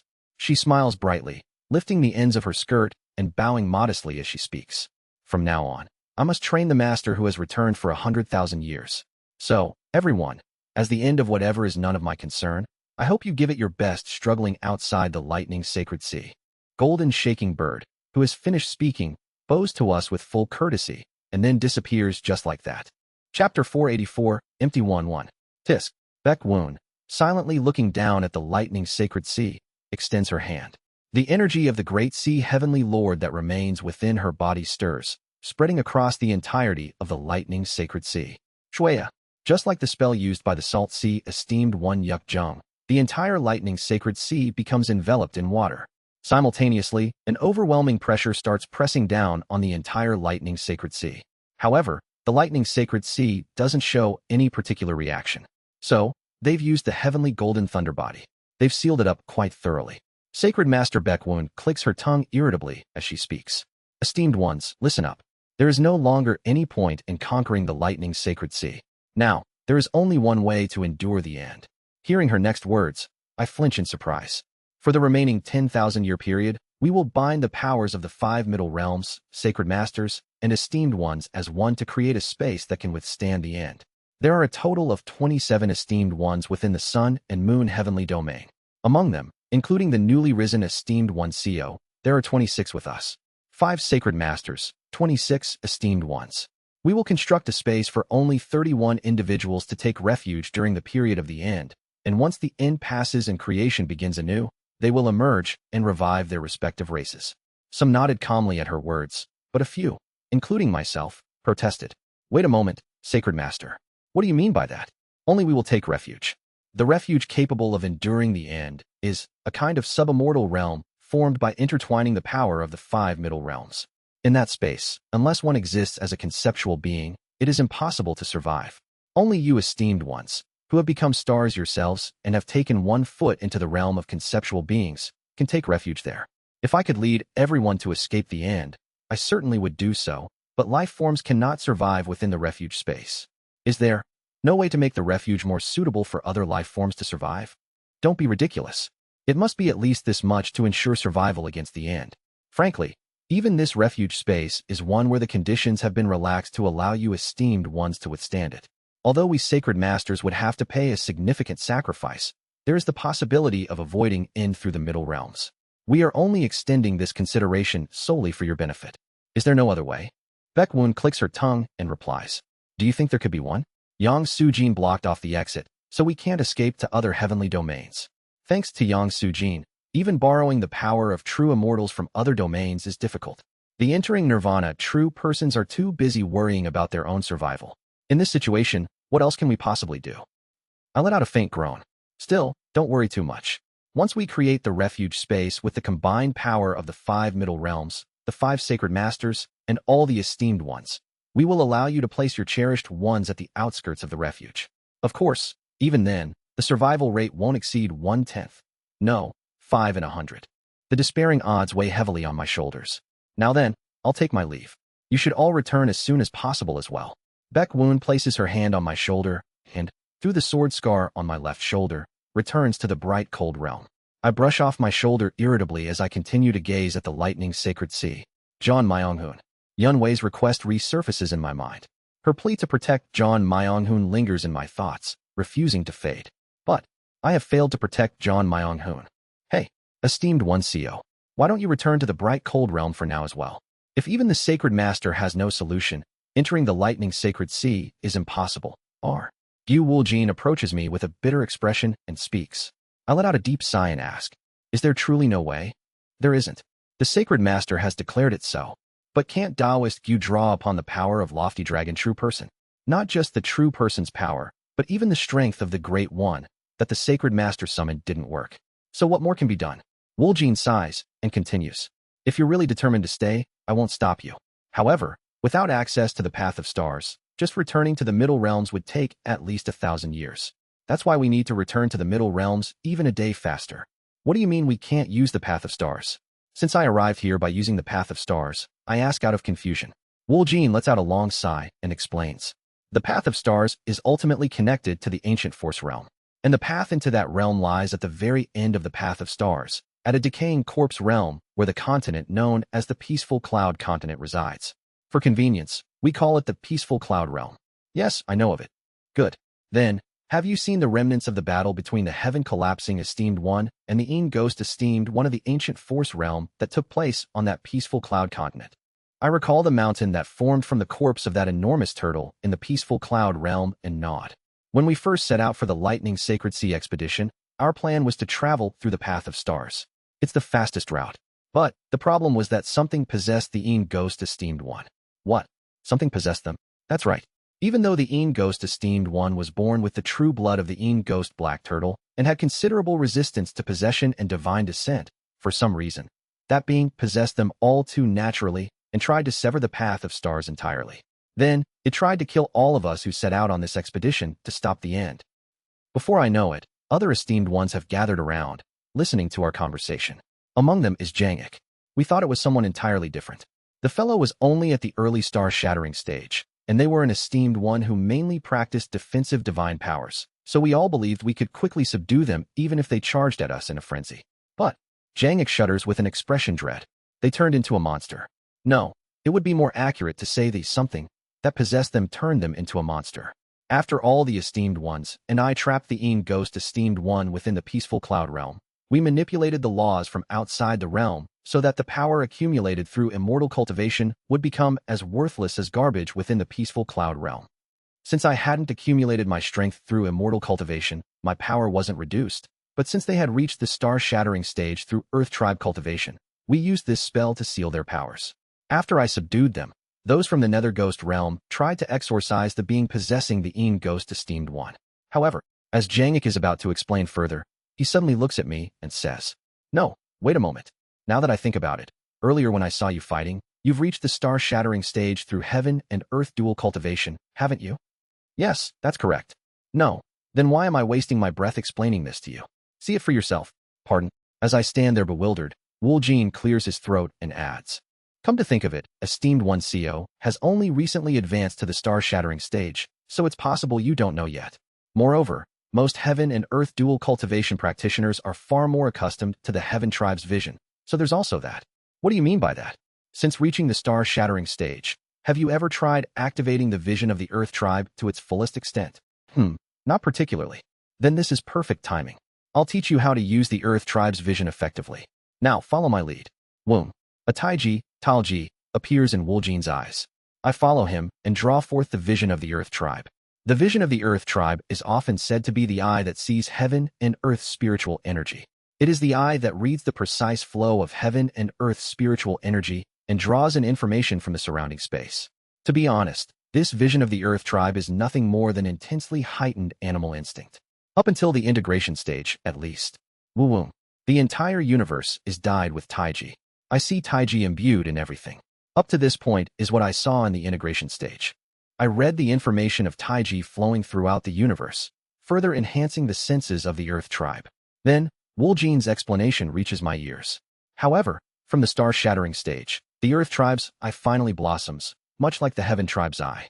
Just as the Heaven tribe reads celestial energy through attraction force from the Qi refining 7th star, the Earth tribe can go against Taiji through explosion. TSTSTSTST. Gradually, my senses come into contact with the very essence of Heaven and Earth's spiritual energy. This is, as I intensify the senses of the Earth tribe, I begin to perceive the plane of Qi. Or as it's also known, I begin to perceive that the entire material world is undergoing a great transformation. This is the essence of the plane of Qi. Kugugugugu. Explosion. It is an endless explosion. All beings within this world are constantly exploding, emitting waves in all directions. And to the inexperienced senses of the Earth tribe, these waves had appeared as the form of Taiji. Wu-wong. Through these waves, I come to understand how this entire universe operates and how the laws are established. At the same time, I realize the 12 earthly melodies of the 3rd star of Qi refining. I finally understand the meaning behind engraving the 12 types of Heaven and Earth spiritual energy waves during cultivation. So this is the true meaning of the 3rd star of Qi refining. It is when I am marveling at this world composed of waves. A familiar wave reaches me. Is this Wooljean's wave? I connect my mind to that wave and simultaneously hear Wooljean's voice. You've entered. Now then, try to locate the wave of the Heaven collapsing, esteemed one. I found it. I sense Jangek's wave. Connect your mind to that wave. If you understand that you, too, are a kind of wave, it should be entirely possible. Womb. A wave stirs from within my soul. So this is the true form of the consciousness domain. Moving the wave of my soul, my consciousness domain, I harmonize my mind with Jangek's wave. How does it feel? It feels as if I'm sticking my arm into something foreign. Imagine it as a book. A book. That's right, a book. Think of it as placing your finger into a part of the book. I've done so. Wooljean's mind guides me. Following his lead, I move my consciousness. Cheat, is, ultimately, explosion. An explosion is the very trace of life itself. Therefore, one who approaches the essence of explosion gains the authority to peruse the traces of life, history. I understand. In truth, even without Wooljean's help, it's an authority I would have naturally come to understand after living a few years as a star-shattering stage esteemed one. It's a sense that feels that natural to me. Chwerereric. As if turning the pages of a book, I move against the grain of the waves. Dozens, hundreds of scenes flash before my eyes. I recognize this sight well. During regression, it's what I see each time I go against the flow of the river of time. Retracing Jangek's history, I reach the scene he intends to show me. This is the true sense of the Earth tribe. If the Heaven tribe reads fate, then the Earth tribe reads history. Chwerereric. I arrive at the moment in the past when Jangek was fighting against the being known as the Een Ghost esteemed one. The peaceful cloud realm where these two beings clashed comes into view, and I flinch in surprise. Jangek is covered in blood, gasping for breath, while the black figure before him sits calmly atop a rock. Een Ghost esteemed one. I heard they were born with the black turtle true blood, but an Earth tribe managed to overwhelm Jangek in their transformed state. TL. Transformed state, as in human form. The Jangek of the past opens his mouth. Who are you? How? How are you able to suppress me in your transformed state, while within this formation that suppresses the power of immortal cultivation? And just why are you blocking us from reaching the lightning sacred sea? Then, the someone shrouded in darkness replies. When do you think an existence truly dies? What? It is said a true immortal dies when they can no longer dream, and an immortal beast dies when they are completely forgotten by all. But both are wrong. In this world, death does not exist. What on earth are you talking about? Even after dying again and again, being reborn through the netherworld and living as a slave to fate is what we call life. What I'm saying is, in the end, we are bound in a cage where we cannot die even if we desire for it. I cannot understand what you're saying. How does taking over the body of the Een Ghost Black Turtle and blocking us have anything to do with that? True liberation. If you wish to reach the end, Zhongming, the first thing you must overthrow is not light, but the underworld. The being in the darkness rises from their place. Their presence causes Jangek to take a step back, and foreboding wave radiates from the figure, dominating the surroundings. The true ultimate of the heart is something anyone can attain. Because death is ultimately the heart, we can all reach the extreme of the heart if we die. That is why the heart tribe is a futile, utterly useless existence. But at the same time, due to that damn wheel, we can never truly die, so it is also a resentful existence. Coom. They extend a hand. A simple gesture, with no martial technique or meaning imbued, just a mere stretch of their hand. Yet Jang-ik, in response to that movement, launches slaughtering immortals, executing immortals, severing immortals, and collapsing immortals. He swings the four annihilating heavens blade and barely manages to hold his ground. Do. Just what is that? They're not using any spiritual power. They're not using chi, nor is it any kind of immortal art. Yet this unidentified being seems to drive Jang-ik to his limit, wielding some unknown authority with nothing more than an outstretched hand. O futile and resentful existence. The being looks at Jang-ik with an oddly sympathetic gaze and begins to expand in size. It's a turtle, the Een Ghost Esteemed One, who inherited the immortal beast true blood of the legendary Een Ghost Black Turtle, reveals their true form. Can you approach me? Puak. Jang-ik slices through the foreboding wave emitted by Een Ghost Esteemed One, leaps into the air, and merges his four padeos into one. Annihilating mate, heavens, can. Jang-ik's cleaving strike that's imbued with all his strength plunges into Een Ghost Esteemed One. For some reason, Een Ghost Esteemed One doesn't dodge Jang-ik's attack, allowing their shell to be split apart and die. However, even in death, they tear a jade plaque that looks like the key to the Path of Stars from Jang-ik's belt and swallow it. Afterwards, they collapse over the spot where the teleportation array to the Path of Stars is located, closing their eyes. Jang-ik, still drenched in blood, falls before the Een Ghost Esteemed One's corpse and cries out as if in agony. You, who are you? I'm asking who you are. Why would you seize the body of our comrade, Een Ghost, and block us who only wish to live? They slowly close their eyes and respond. I am simply myself, and I did not possess your comrade's body, for Een Ghost Esteemed One was just another personality of mine from the beginning. There is no need for you to know more, and there is no need to fear death, O slave. After all, the beings of the sun and moon heavenly domain are nothing but slaves, living without truly living. Between living while not truly alive and death, what difference is there? For some reason, I get the impression that this unidentified being is tired. Tired of dying? Even though they just said they're another personality of Een Ghost. And so, Een Ghost Esteemed One dies, and all that remains is Jang-ik, covered head to toe in blood, howling up at the sky. Jang-ik grits his teeth and flies out of the peaceful cloud realm. This is where Jang-ik's memories end. Just what kind of being possessed Een Ghost Esteemed One? Then, as I attempt to release the senses of the Earth Tribe, I realize that I can't let go of the senses. For some reason, my mind remains fixed in front of the corpse of the dead Een Ghost Esteemed One. And then, blink. The supposedly dead Een Ghost Esteemed One opens their eyes and meets mine. I feel a shock that seems to freeze my mind completely and gasp. Blink. It's because the giant turtle form disappears in front of me, and in its place appears Een Ghost Esteemed One's transformed body, standing with their hands clasped behind their back. Unlike when they stood before Jang-ik, they are not cloaked in a foreboding aura, allowing me to see their form clearly. But seeing their true form only makes my whole body erupt in goosebumps. Because their appearance is exactly like that of Hien Gwi, Shun/Black Tortoise, of the black-scaled fish commanding sect. You must be this generation's golden god Shun, I assume. Usually, only they or Silver Basket can master martial arts to this extent. TL, Golden God Shun, has the same hanja as Golden Divine, Jinshinja. Golden Divine literally means golden god person. Thump, thump, thump. Even though I have no heart, I feel as though it is trembling, and I lower my gaze to avoid meeting Hien Gwi's eyes. Ominous, ominous, ominous, and even more ominous. Never before have I encountered such an ominous presence. I just asked, didn't I? Whether you could approach in front of me. So how about it, Golden God? Can you come stand before me? You futile and resentful leftover. In front of Hien Gwi, who is emanating profound despair for some reason, I unknowingly shake my head. Instinctively, I understand. Hien Gwi is no different from our natural enemy, Tendi. Hien Gwi watches me silent and still, with his hands clasped behind him. I cannot read any of his emotions at all. It is a completely empty void, Kongshiu. A bottomless pit that endlessly swallows all that exists. Hihiak, heek. I collapse on the spot, clutching my chest. The authority of regression is shaking. Instinctively, I realize this being is death, and at the same time, perhaps, this being is deeply connected to the very origin of us Enders. So that's it. You are a being connected to our origin, aren't you? With that realization, I look up at Hien Gwi, grinning so widely it feels like my mouth might tear.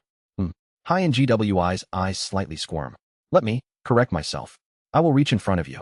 I will reach you. I can reach you. Overwhelmed with exhilaration, relief, in boundless joy. I stared directly at him and let out a crazed laugh. You can kill me, can't you? Right? Go on, kill me. I'm telling you to kill me right here and now. GWI looks at me with an empty gaze. Then, with a faintly exasperated tone, he speaks. Remarkable. No golden god in history has dared to even breathe properly before me. Given the absolute hierarchy between me and the golden god, you are a little unique. He wipes his face. At the same time, the appearance of GWI changes. He transforms into the appearance of a young girl with a ponytail, clad in black martial robes. In order to properly surpass the light, I had intended to steal your strength today, but I've changed my mind. I'll give you a bit more time to ripen. Chiak. The girl takes a stance. I will show you the ultimate of martial arts. Watch carefully and try to reach it. With eyes of endless void, she begins to dance. It feels as if everything in the world is vanishing.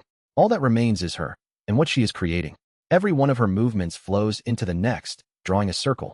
At the same time, she melds with the circle as she dances. In the end, all that remains in all phenomena is that single circle. Within that circle, I can feel an unparalleled sacredness and ominousness simultaneously. And in the next moment, crack. At the final moment, the circle shatters. What's left is nothing at all. An endless void. The ultimate meaninglessness. Where nothing exists. This is the ultimate of martial arts. A fragment of martial extreme, Wuji. Passasasasaza. At the same time, the peaceful cloud realm from Jangek's past, which I am observing through the senses of the Earth tribe, begins to crumble into fragments and disappears into the void. Watching this sight, I finally manage to escape from the senses of the Earth tribe and return to reality. Chuck, chuck, chuck. Someone is slapping my cheek hard. It's Jangek. Seo Unhyun, are you awake? Stop pretending to sleep and get up. I'm awake. Chuck, chuck, chuck. I've come to my senses. Please stop hitting me. My head shudders as I look into the empty space with a strangely nihilistic expression. So that's how it is. Bloodine said that I attain the five senses. Nether perception that senses the netherworld. Star vein eye that senses source river. Fetal movement that senses the flower realm. The basic consciousness that perceives the astral realm, and the derived senses for distinguishing planes and so forth. I possess four senses in total. Since the ability to distinguish planes and similar skills are derived from basic consciousness, they essentially count as one, and I had never understood why I was said to have five senses to perceive the five realms. But today, I finally understand. The sense that bestows talent upon Kim Young-hoon. The ultimate meaning of the heart tribe that I attained in my pursuit of martial arts. What I had conveniently called perception is, in fact, a sense that descends from the interdimensional void. It should not be called perception, but void perception, Shujia. Drip. Suddenly, I feel tears welling up. Jangek flinches in surprise and asks, What? Why are you crying, you brat? Is your cheek hurting from the slaps? Look at this kid, crying like some girl from the small green race. Leave him be, heaven collapsing, esteemed one. Judging by that expression, it seems he's realized that the person he likes has no interest or meaning for him. I know that feeling well. Slaughtering heaven esteemed one Guk Guang makes a face of understanding for some reason, and I wipe away my tears and speak. Just now, I think I met the god of martial arts, Wuthen. What? Then why are you crying? Shouldn't you be happy to have met such a being? Jangek seems perplexed, but I can't hide the emptiness in my heart. It's because I glimpsed just how empty and horrifying the ultimate of martial arts truly is. The martial arts, I have been pursuing. I've now realized that the ultimate pinnacle of that path is nothing more than complete emptiness. The god of martial arts in this world is the being that governs the void. And I received a direct affirmation from that martial god that martial arts have no meaning. Chapter 485, Empty 1-2. At my words, Jangek narrows his eyes. Did you perhaps come into contact with the being I encountered in my memory? I nod quietly. Jangek, after contemplating something seriously, speaks. Shake it off quickly. How can you be sure that the entity you encountered in the memory is truly the martial god? I have no choice but to be certain. What I saw at the end was, I feel my body trembling uncontrollably and struggle to steady my posture.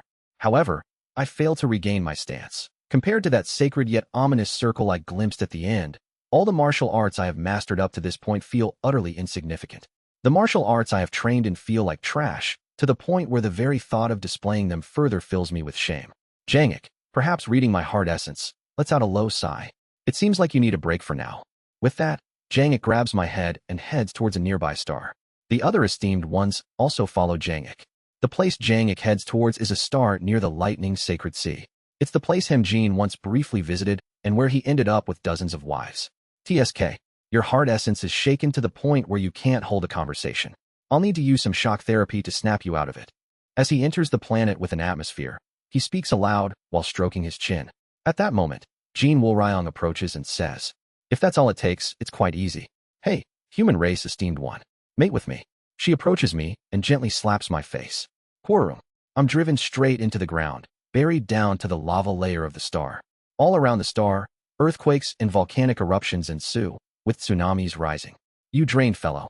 Now, let me give you a proper education. Just as she prepares to charge at me again, Jangik grabs her by the hair and tosses her into the distant sky. Flash. From Jangik's body, dozens of Padeos seem to shoot forth, spreading across the planet to suppress the ongoing disasters. Kugum. Watching this, Guwuljin lets out a sigh and stamps their foot. The crust of the planet rises, and I emerge from the lava layer back to the surface. Those crazy muscle-brained lunatics. Jangik shakes his head and clicks his tongue. Isn't there anyone with a more proper solution? He glares around, but all the esteemed ones, except for those of the bright cold realm, avoid his gaze. I speak with a weary expression. It's all right, master. I just want to be alone for a bit. Jangik seems to peer into my hard essence for a moment, then lets out a sigh and says, "Very well, do as you wish, but you must return to the bright cold realm." And he looks at me and asks, "We were just discussing the path of stars earlier, but when you came here last time, didn't you use the path of stars?" At Jangik's words, the other esteemed ones all open their eyes wide. "Is that true, esteemed one CO? That's impossible. How on earth did you use that path?" I weakly take out a jade plaque from my sleeve and briefly explain what happened in the peaceful cloud realm. I see. Since it's been some time since we left, the seal that Ghost esteemed one placed over the path of stars must have weakened. With the seal and the energy that the Ghost esteemed one held both dispersed, his body, which we once needed combined efforts to penetrate, was easily breached. This means we can all return through the path of stars. The esteemed ones are all filled with expressions of joy. Then, Wai Muchion of the Sea King race laughs heartily as they accept the jade plaque from me and says, "Thank you very much, esteemed one CO. If it weren't for you, our return to the Middle Realms would have been delayed by 1,000 years. As you've saved us esteemed ones 1,000 years, we will make sure you're properly compensated for that. Since we can reach the ancient force realm in just a few days through the path of stars, we can even directly petition the Sacred Master to lift the exile order placed on you." Jangik approaches me and says, "Then, we'll be returning now. We'll also keep the path of stars activated for 500 years at the far end. That way, even without that jade plaque, you'll be able to use the path of stars to reach the ancient force realm during that period. I hope you can find peace of heart within that time." And he turns around as if to leave, but then pauses momentarily, meeting my gaze with a grin. "When you come back to the bright cold realm after you've regained your composure, that ultimate of martial arts, I'm expecting you to recreate that for me." "Yes, I will do so." Among the esteemed ones preparing to rise into the sky, I look at Black Fog esteemed one of the true devil realm and speak up. "Black Fog esteemed one, oh moo." They jolt in surprise at my call and stop in place. What is it, esteemed one CO? Distinguished one was the one who grabbed and tore this esteemed one last time we met, correct? That's right. Black Fog esteemed one oh moo was the one who had viciously ripped me apart and attempted to devour me when I visited the lightning sacred sea with Jangik previously. They avoid my gaze and clear their throat. I apologize for that incident back then. You see, our black smoke race originates from the Blood Yin realm's heavenly demons. However, we're a race that rejected Blood Yin's rule and broke away. Since we were originally heavenly demons, we carry an innate savagery. So when I saw esteemed one CO at that time, I couldn't restrain that savagery. I deeply apologize for what happened then, and I will provide proper compensation. Understood. I accept your apology. And you are called the Star-Seeking Esteemed One, I believe. I turn to look at Star-Seeking Esteemed One Yoan. I've heard you're from the Batwing race. I know a child among the Batwing race in the true devil realm, and I would appreciate it if you could look after her. Also, they have a partner from the Horn Devil race who is set to become her husband, so if you could watch over him as well. TL. Chi Wing race was previously translated as Batwing tribe, so just gonna make it Batwing again. I entrust Yoan with a request regarding Su In and Hong Yun, and Yoan nods silently. Then, we'll be off now. Take care. The esteemed ones who joined the Lightning Sacred Sea expedition wave to me as they rise into the sky. The ones remaining are Heaven Collapsing Esteemed One, Jangik, and Slaughtering Heaven Esteemed One, Gukguang. What are you doing, Heaven Collapsing? I feel a strange sense of discomfort. It's as if something sticky is clinging to my soul. I suppose it would be better to go to the bright cold realm and then investigate. I can't figure out why. I feel this filthy. If I focus a bit more, I think I might be able to identify the source, but he summons his Padao and glares into the void while radiating killing intent. Guk Guang clicks their tongue as they watch him. Do it later. It would be best to have the sacred master examine your soul. Understood. Let's get going quickly then. Zhang shakes his head at Guk Guang's words and follows the other esteemed ones. Finally, only Guk Guang remains in place, looking at me with an expression that seems to convey, I understand everything. I understand the feeling when one's purpose in life gets broken. Though I don't like you, your situation oddly resembles one I faced in the past, so I can't help but give you some advice. Even if your life's purpose has become meaningless, never give up. Even if the other person doesn't acknowledge you, continue to strengthen yourself and strive to reach the same vision as them. When you finally rise to the same vision as the other, sharing the same scene, that is when the true beginning starts. You haven't even started yet, so don't despair so soon. Leaning against a rock, I look up at Guk Guang and respond. Those are good words. Thank you for the encouragement. The other person you speak of, is it Sacred Master Baekwon? I ask, recalling Guk Guang's behavior towards Baekwon. They nod. That's right. I've already been striving for tens of thousands of years to bear fruit between that person and myself. Though that person doesn't even look my way, I do not give up. Even when I reached the grand perfection integration stage, even during the star-shattering advancement ritual, I kept thinking that I'm in a much more advantageous position than other members of the tall tree race, being truly part of that person's family. And with that determination and hope, I condensed my origin star. As a result, I was able to reach the rank of a star-shattering esteemed one. You, too, even if your goal feels meaningless, should keep looking forward and soar. Because until you reach the same vision as the other, all the rejections you've faced so far are meaningless. It is certainly admirable and rather comforting, but I notice something strange mixed in the words. What do you mean by truly part of Sacred Master Baekwon's family? My mother's grandmother, in her youth, received the pollen Sacred Master Baekwon scattered and was pollinated. As a result, my mother's father inherited the Sacred Master's lineage and was born as their descendant. So, Sacred Master Baekwon would be, in your human race's terms, my maternal great-grandfather. A deep silence fills the space between us for a moment. Guk Guang frowns as they see the look in my eyes. What? Why are you looking at me like that? Don't try to judge the tall tree race using your human race kinship standards. In the first place, many of us in the tall tree race don't even have gender distinctions, and our concept of parents, offspring, and ancestors is entirely different from you mammalian races. No one else hears these things from me, but I shared this to console you out of special consideration. But how ridiculous. You foul-tempered human race. Enough. I'm leaving. Guk Guang, irritated by the look in my eyes, turns and follows the other esteemed ones onto the path of stars. I look up at the spot where Guk Guang disappeared with an incredulous expression and suddenly realize something. Guk Guang's words were so absurd that, in the shock of it, I seem to have partially recovered from the overwhelming shock of the ultimate of martial arts that Hien Gwi had shown me. I really wasn't in the right mind either. The esteemed ones who had been fighting blow for blow with me just moments ago suddenly started treating me well, and that Guk Guang fellow even shared a story he'd never told before to comfort me. Sure, maybe they want to strengthen ties with someone as powerful as me, but I stand up and draw the colorless glass sword with a grim expression and perch on the rock. You must be close by? Come out. Before I scatter subheart swords all over this star. Wriggle, wriggle. In front of me, a shadow beneath a tree seems to writhe, and soon, a familiar face emerges from within. Black robe, black horns, and the naturally spreading, gloomy spiritual energy. So it's you, the one who orchestrated those esteemed ones to comfort me. The figure with the face of the Black Dragon King Hien Eum just smiles softly with a kind expression. Ho ho Taoist Seo. I heard Hien Eum died at the hands of the Mad Lord and jumped to another body somewhere, but it seems you managed to take over it, Seo Huiol. It's all thanks to Taoist's help.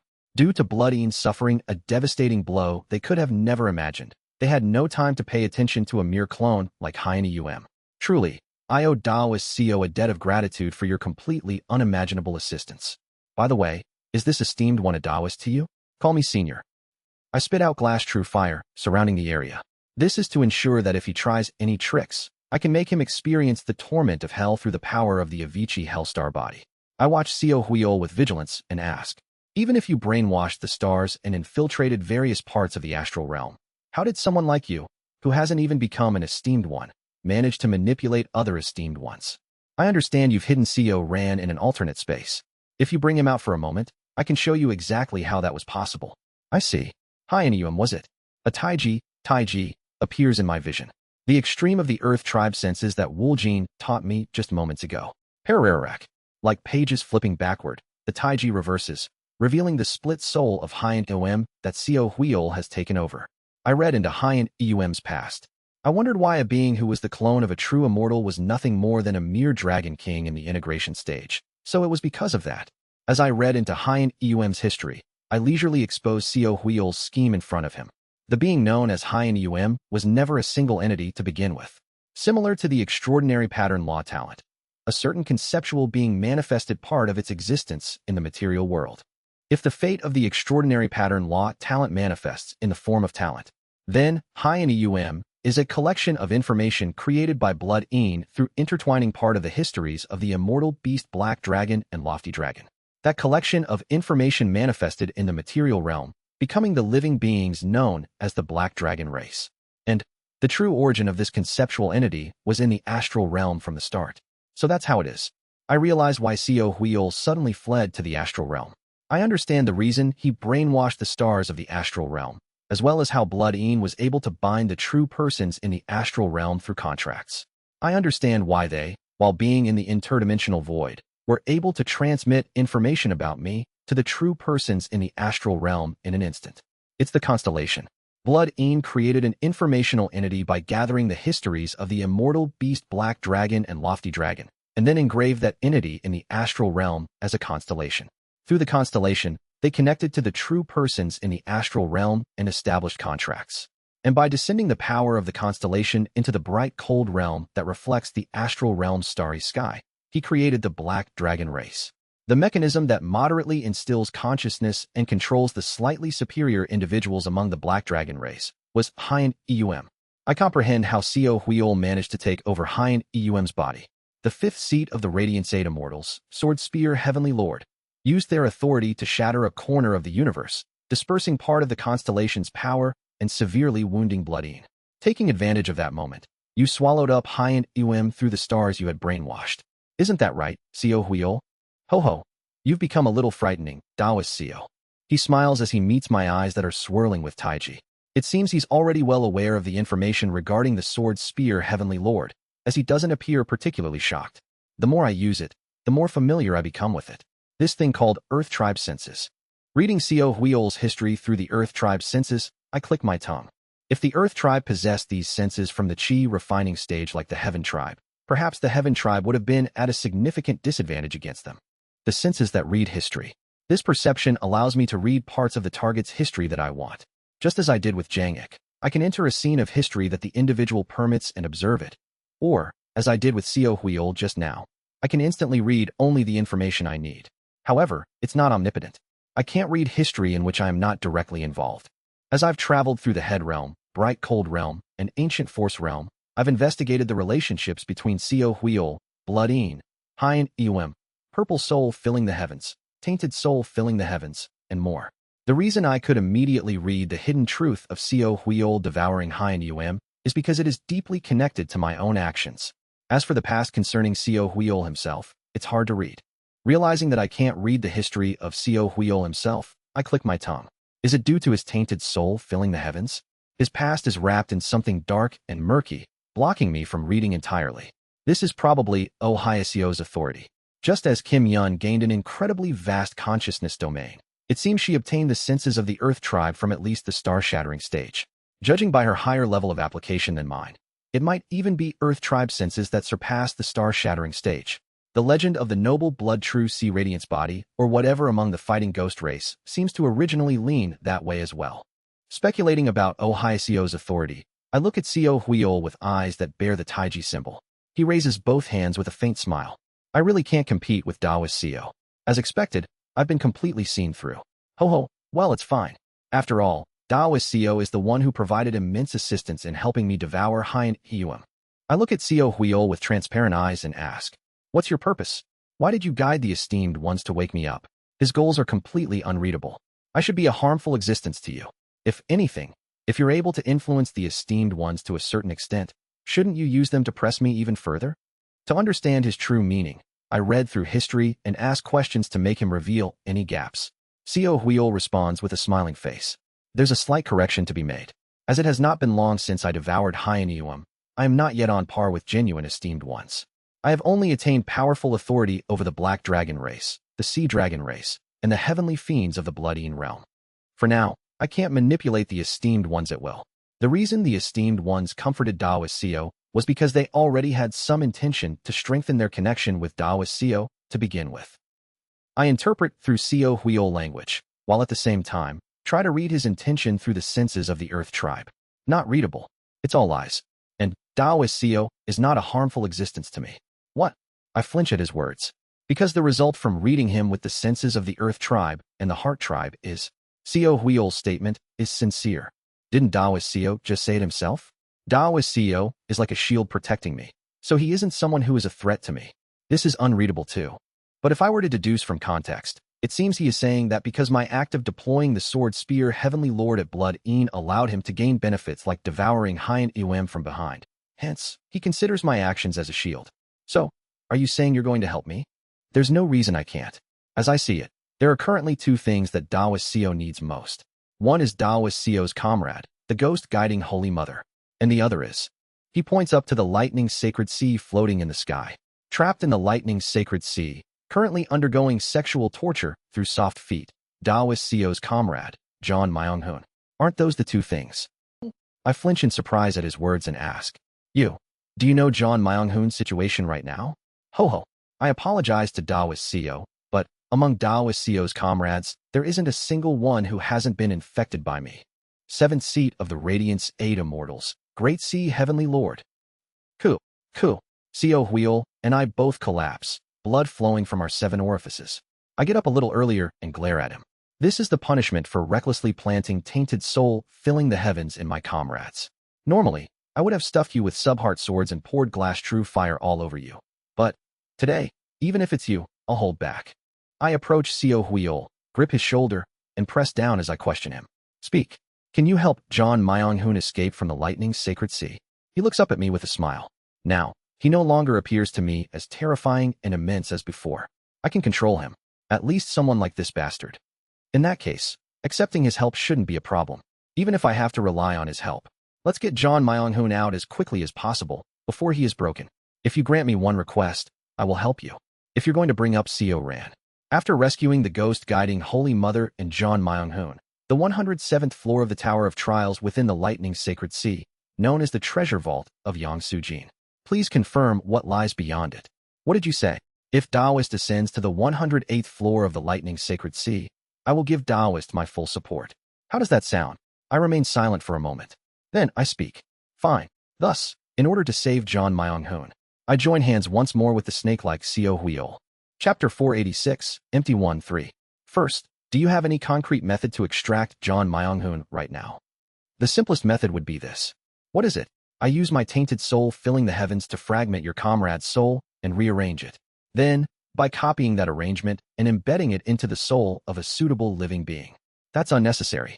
If you even think of doing such a thing to my friend's soul, I will kill you, even if I have to destroy the universe. Understood. I'll discard that method. Then, the second option. Seo Huiol begins to explain his plan. Inside the lightning sacred sea, the tens of quadrillions of thunder beasts within the inner section of the Tower of Trials will brainwash all those thunder beasts. Brainwash? The immortal beast golden shaking bird? Are you saying you can do that? It's not impossible. I assume you already guessed my purpose. Presumably, it's the brainwashing of Blood-eaten. I glare at him, deducing based on Seo Huiol's previous actions. He's been preparing for brainwashing through countless tainted soul filling the heavens, stubbornly clinging to a body of the sea dragon race derived from the split soul of Blood-eaten's split soul, Jai Eum, and ultimately succeeded in replacing Hien Eum, Blood-eaten's split soul, with himself. From the sea dragon race to Hien Eum, he's been climbing the chain upward through brainwashing. In that case, the final target is obviously Blood-eaten. Moreover, I once read through Seo Huiol, discovering that his ultimate goal is to brainwash someone. To brainwash Blood-eaten, so that the leftover of the leftover of the leftover, that is akin to you, can achieve complete independence of self. That is the conclusion I've reached from observing you all this time. Am I wrong? Seo Huiol merely smiles faintly without responding at all to my words. Whether this is truly his goal or not, it's certain that this matter holds considerable importance for him. After smiling for a moment, he continues his explanation. Well, assuming that's the case, Daoist Seo. Why do you think I haven't directly attempted to brainwash Blood Een with my tainted soul filling the heavens, but am instead slowly crawling up from the very bottom, that is the sea dragon race? The difference in rank is simply too overwhelming. No matter how rotten Blood Een may be, they are still a true immortal. Moreover, they once held the right-hand seat of the heavenly venerable of the underworld. They are the leftover of Yu Hao Te, who once reached the rank of chief judge of the netherworld and partially restored a part of Yu Hao Te's authority. Among true immortals, they are likely quite powerful. It is precisely that. The difference in rank is too vast. Compared to Blood Yin's main body, I am but a mere bug. No, I'm just inorganic matter that didn't even manage to become a bug. The difference between a grain of sand and a person is immense. If a grain of sand said it would brainwash a person, do you think it'd be possible? Impossible. Exactly. However, if a grain of sand exerts its full power, it can brainwash other grains of sand. I'm saying it can brainwash other inorganic matter. And the bodies of living beings are ultimately made up of nothing more than blood, bones, skin, organs, and if we go deeper, things called cells and genetic material. Going even further, those two are composed of inanimate objects. While a grain of sand cannot brainwash a human, it can slowly and gradually brainwash the inorganic materials that compose the human. He traces a drawing in the air. It is a helical gene, cells, and various parts that constitute a human from fingernails and toenails. From a single grain of sand to a single unit of genetic material. From a single unit to 2. From 2 units to 5. From 5 units to 1 cell.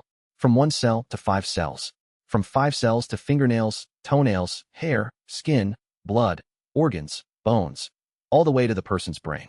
To make the entirety of the person into oneself.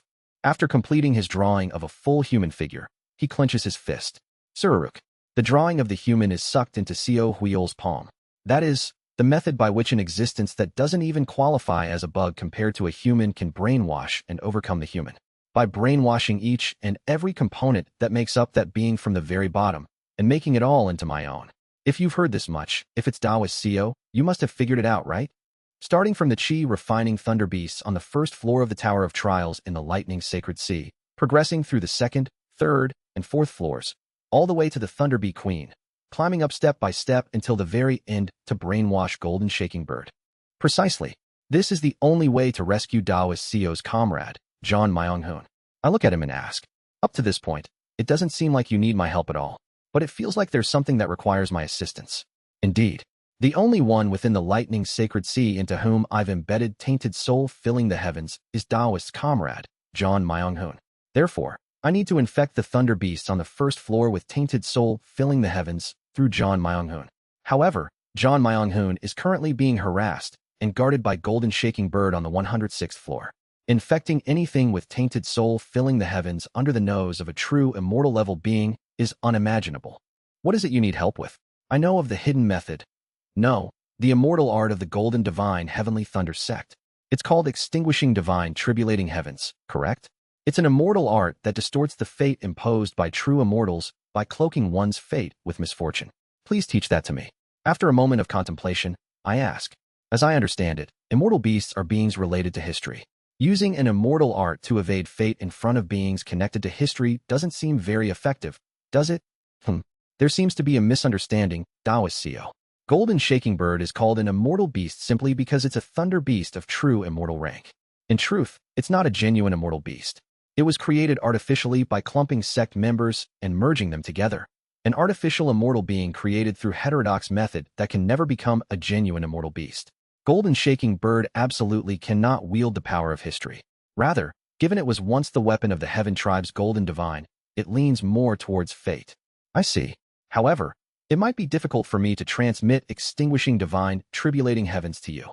Seo Huiol looks at me with a puzzled expression and asks, why so? I'm aware that mastering all the lightning path methods of the Golden Divine Heavenly Thunder sect is a prerequisite. I can fulfill that condition right now through tainted soul filling the heavens. That's not the problem. I sigh, silently reciting the formula for Extinguishing Divine Tribulating Heavens.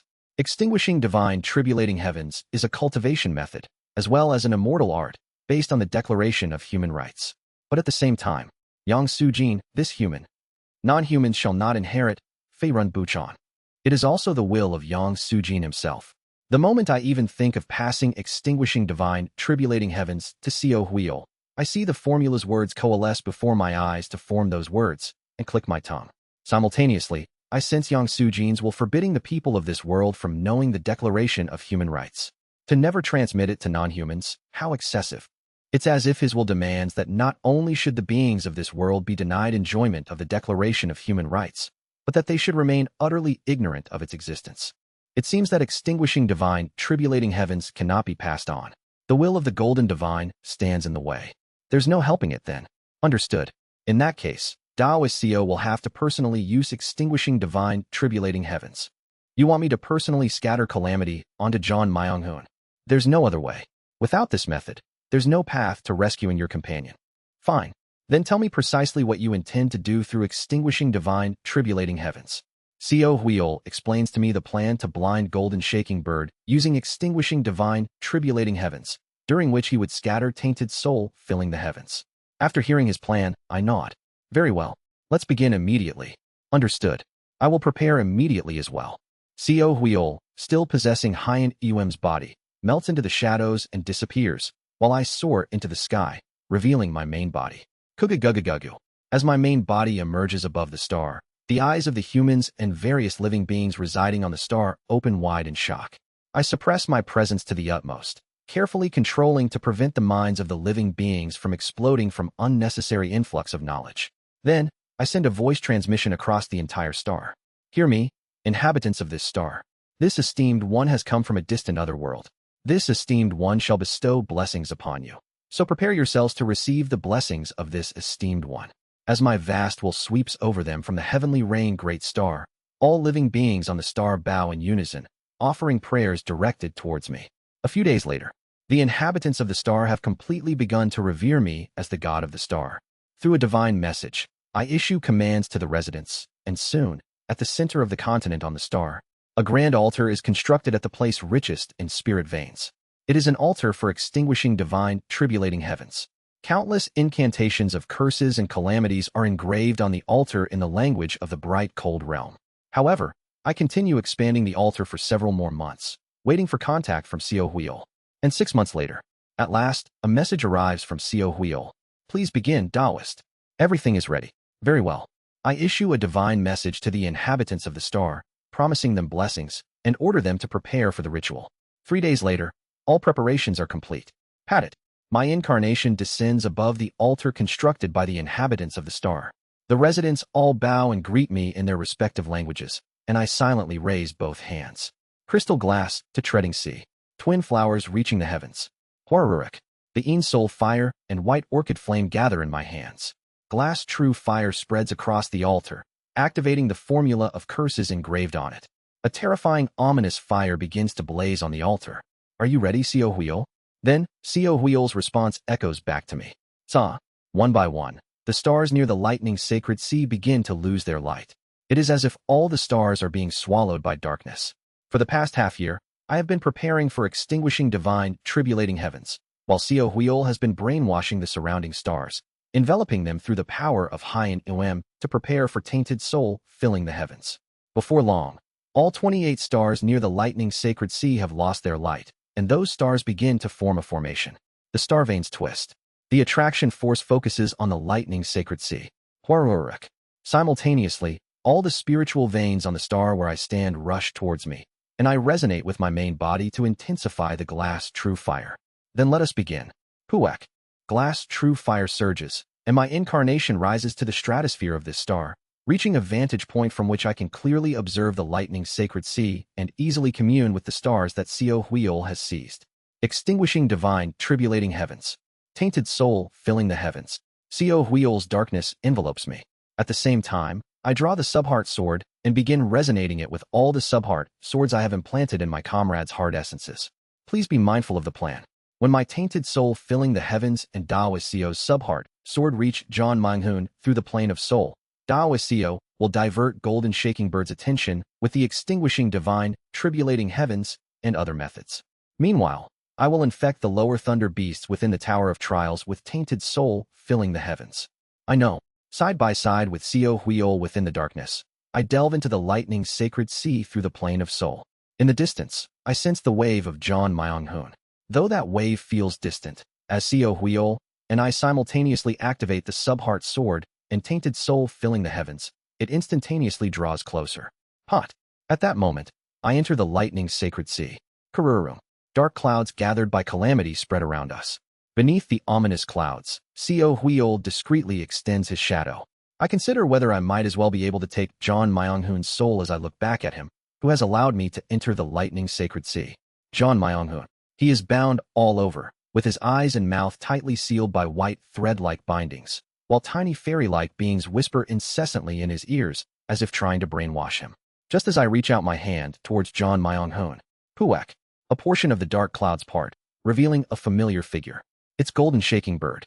She has fully transformed into her hummingbird form of lightning and glares at me, screeching in the language of a true immortal. How dare a wretch like you not know your place and disrupt the precious time between me and my Lord Husband? Being able to receive the immortal art of Lord Husband's previous life was my Lord Husband's grace to you. So how dare you bestow misfortune to Lord Husband and use extinguishing divine tribulating heavens? How disgusting. How laughable. Do I look so foolish as to not know how to counter extinguishing divine tribulating heavens? Her presence weighs down on me, as if saying she will no longer care about someone like me, and attempts to crush me to death. I try my best not to look directly at her and continue to maintain extinguishing divine tribulating heavens. However, it's being pushed back, the extinguishing divine tribulating heavens. With each flap of her wings, the dark clouds of extinguishing divine tribulating heavens, formed by gathering misfortune, dissipate. Are you not ready yet, Co Huiol? I need more time. Is it because she was the concubine and combat weapon of the golden divine Yang Sujin? Golden Shaking Bird swiftly puts an end to extinguishing divine tribulating heavens, as if she not only knows how to counter it, but break it entirely. At this rate, Co Huiol, who is working to infect with tainted soul filling the heavens, will be discovered. I need to take drastic measures. I bite my lip hard. Honestly, if it's not an absolutely critical situation, this is a method I would never want to use. But right now, it's truly urgent. If I miss this moment, John Myonghun will be thoroughly disciplined and brainwashed by this lunatic for 100,000 years, his personality completely warped. No matter what, I must buy time. To do that, I call upon the name I'd rather never utter again. Zhengli. The first cry. A faint attraction force forms. It's so weak that it seems it would soon dissipate if left alone. Zhengli. The second cry. Golden Shaking Bird, enraged, rushes at me, and I barely fend off her attack by simultaneously using both Sumru's sword dance and extinguishing divine tribulating heavens. At the same time, the attraction force strengthens, and I can feel myself connecting with the entity beyond that force. In whose sanctuary, Sungsok, do you dare summon such a vile presence? Golden Shaking Bird, as if genuinely furious, channels all her strength to utterly obliterate me. Then, at the last moment, Zheng Li. With all my strength, I call for Zhengli.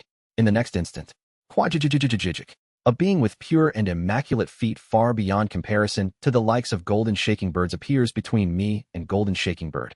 Pot. The countless immortal arts and authority of lightning that Golden Shaking Bird summoned to annihilate me are instantly erased, and she is forcibly returned from her Thunder Beast form to that of a girl, collapsing before the white-haired woman. Get away. Don't come near me. Begone. Begone, I say, you accursed fiend. As if her very ability to speak the language of true immortals has been stripped, Golden Shaking Bird lets out mental speech in a panicked burst, scrambling to get away from the white-haired woman while still on the ground. The white-haired woman raises one finger to her lips. The gesture seems to say, show. Golden Shaking Bird, who had been in a state that's half a spirit of lightning, is transformed completely to her human form with just that one gesture. Her voice, too, changes to a physical one as well. The white-haired woman approaches Golden Shaking Bird. Golden Shaking Bird, despite being an entity of true immortal rank, crawls away in a pathetic, unimaginable display, desperately trying to escape from the white-haired woman. Yet somehow, as if paralyzed, Golden Shaking Bird collapses in place. The white-haired woman approaches from behind and grasps her face, beginning to whisper something into her ear. Then, Golden Shaking Bird begins to sob. Dee-dee-dont. Don't lie to me. It's Master. Master has returned. It is Master. Master has reincarnated. Don't lie to me. Don't lie to me. Golden Shaking Bird thrashes about as if trying to resist the whisper of the white-haired being, and finally, as if finding strength again through sheer will, she lets out a burst of mental speech. Leave the lightning's sacred sea, you hideous monster. Kururum. Yang Sujin's ring finger shakes violently as heavenly lightning rumbles from all directions. The lightning seems intent on driving the white-haired being out of this world.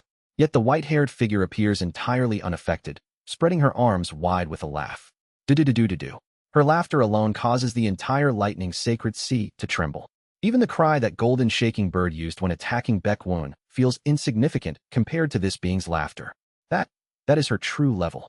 Then, the white-haired figure, Zhongli, finally speaks. I CONVEYONBEHALFOFMYMASTERT or ASHTHATGOLDENDIVINELEFTBEHINDDO NOTP or ESUMETOHOLDWITHINYOURG or ASPTHATWHICHBEL NGSTOHEL or DSOMEDAYTHET or IBULA TION JSHALLEMERGETH or OUGHHIMANDESCAPEF or OMCONFINEMENT. Do not prophesize. Do not impose fate. No, I can't let him go. Master is now mine. Within the lightning sacred sea, I am the god. The one who dictates my master's fate is me. Scram, you filthy traitor. THEBET or AYALLIESWITHTHEM. Kugagagugagu. With those words, Zhongli begins to transform into lightning itself, leaving behind a foreboding laugh as she is forced out of the lightning sacred sea by golden shaking bird. Her figure fades away. Then, a response arrives from Seo Huiol. Let's go, Daoist Seo. It is done. I suddenly noticed Zhongli's left ring finger has 2 identical rings worn before leaving the lightning sacred sea with Seo Huiol. Had I stayed any longer, golden shaking bird would have captured my mind and tortured me for 100,000 years. Kururum. The dimensional barrier of the lightning sacred sea ripples with immense lightning bolts across its entire surface. Watching the lightning, I shudder at the level Zhongli just displayed. She's more formidable than expected. Zhongli. The level she demonstrated was in no way inferior to that of the South Polar Ritual Treasure Yang Song, and in terms of pure destructive power, she might even surpass it. More than that, I thought Zhongli would do something to me as well, but, unexpectedly, she just left without doing anything. I consider myself fortunate as I once again send an incarnation to the star where I conducted the ritual for extinguishing divine, tribulating heavens. You have all worked hard preparing to receive this esteemed one's blessing. This esteemed one bestows blessings upon this world. I infuse a great amount of heaven and earth spiritual energy, produced by my main body, into the entire star. Then, I breathe out upon the priests and disciples who worship me, along with the workers who took part in constructing the altar. Around those who receive my breath, masses of heaven and earth spiritual energy seem to condense into spiritual nature, Lingxing, before being absorbed by them. Those who are already cultivators advance an entire realm, and those who are mere mortals are granted spiritual roots. Those suddenly bestowed with spiritual roots look bewildered, and those who have risen in realm express immense gratitude toward me for having resolved the issue of lifespan. For the next 100 years, this star will at least retain the level of heaven and earth spiritual energy comparable to Ascension Path, so an extraordinary number of individuals capable of ascending will likely emerge from it. After taking these measures, I retrieve my incarnation and return to my main body, then envelop the entire star with the record of transcending cultivation and exhausting martial arts. Wu-wong, star vein eye, fetal movement, nether perception, void perception, and consciousness domain. To erase the star's existence in all senses, I cut. Pot. For a moment, the star appears as if it has vanished from the universe's trajectory. This record of transcending cultivation and exhausting martial arts will remain in effect for at least 300 years. Golden Shaking Bird will neither discover this star nor realize that I have bestowed a blessing upon it. And after 300 years, all traces of my blessing will have disappeared by then. So even if she wants to punish it, there won't be any grounds to do so. By then, she'll likely be preoccupied spending time with John Myung-hoon and won't pay any attention to this star. With those precautions in place, I swiftly step onto the path of stars. Kururum. The space near the lightning sacred sea trembles. Simultaneously, I sense a massive killing intent directed at me from within. Golden Shaking Bird, having regained her senses, is now targeting me. Kururum. A massive arm of lightning emerges from the lightning sacred sea, flying toward me. Golden Shaking Bird is beginning to exert her strength in order to capture me. Pat it. I leap onto the path of stars, rapidly traverse the vast cosmic space, and address my shadow. So, how long will it take for you to guide the Golden Shaking Bird? I asked in advance, before proceeding with the plan. I asked if it's truly possible to subjugate Golden Shaking Bird with tainted soul filling the heavens. Co Huil said it was impossible. Truly brainwashing a true immortal is, by itself, unattainable. His task is to implant tainted soul filling the heavens within golden shaking bird and guide her to create a gap that will allow John Myung-hoon to escape. And just to guide her in that way required such a complicated preparation process. Co Huil's response arrives.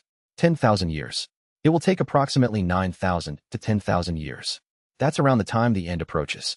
If it were any less, it wouldn't be easy to implant an immortal art that guides a true immortal's mind. Fine, 10,000 years. An incredibly long time, but compared to the 100,000 years proposed by Golden Shaking Bird, it's a time frame that's passable. If it's 10,000 years, I feel it's something that can be endured. Endure for just 10,000 years, John Myung-hoon. I will definitely rescue you. As I flee from the arm of lightning chasing us despite leaping across thousands of light years, I pray for John Myung-hoon's safety.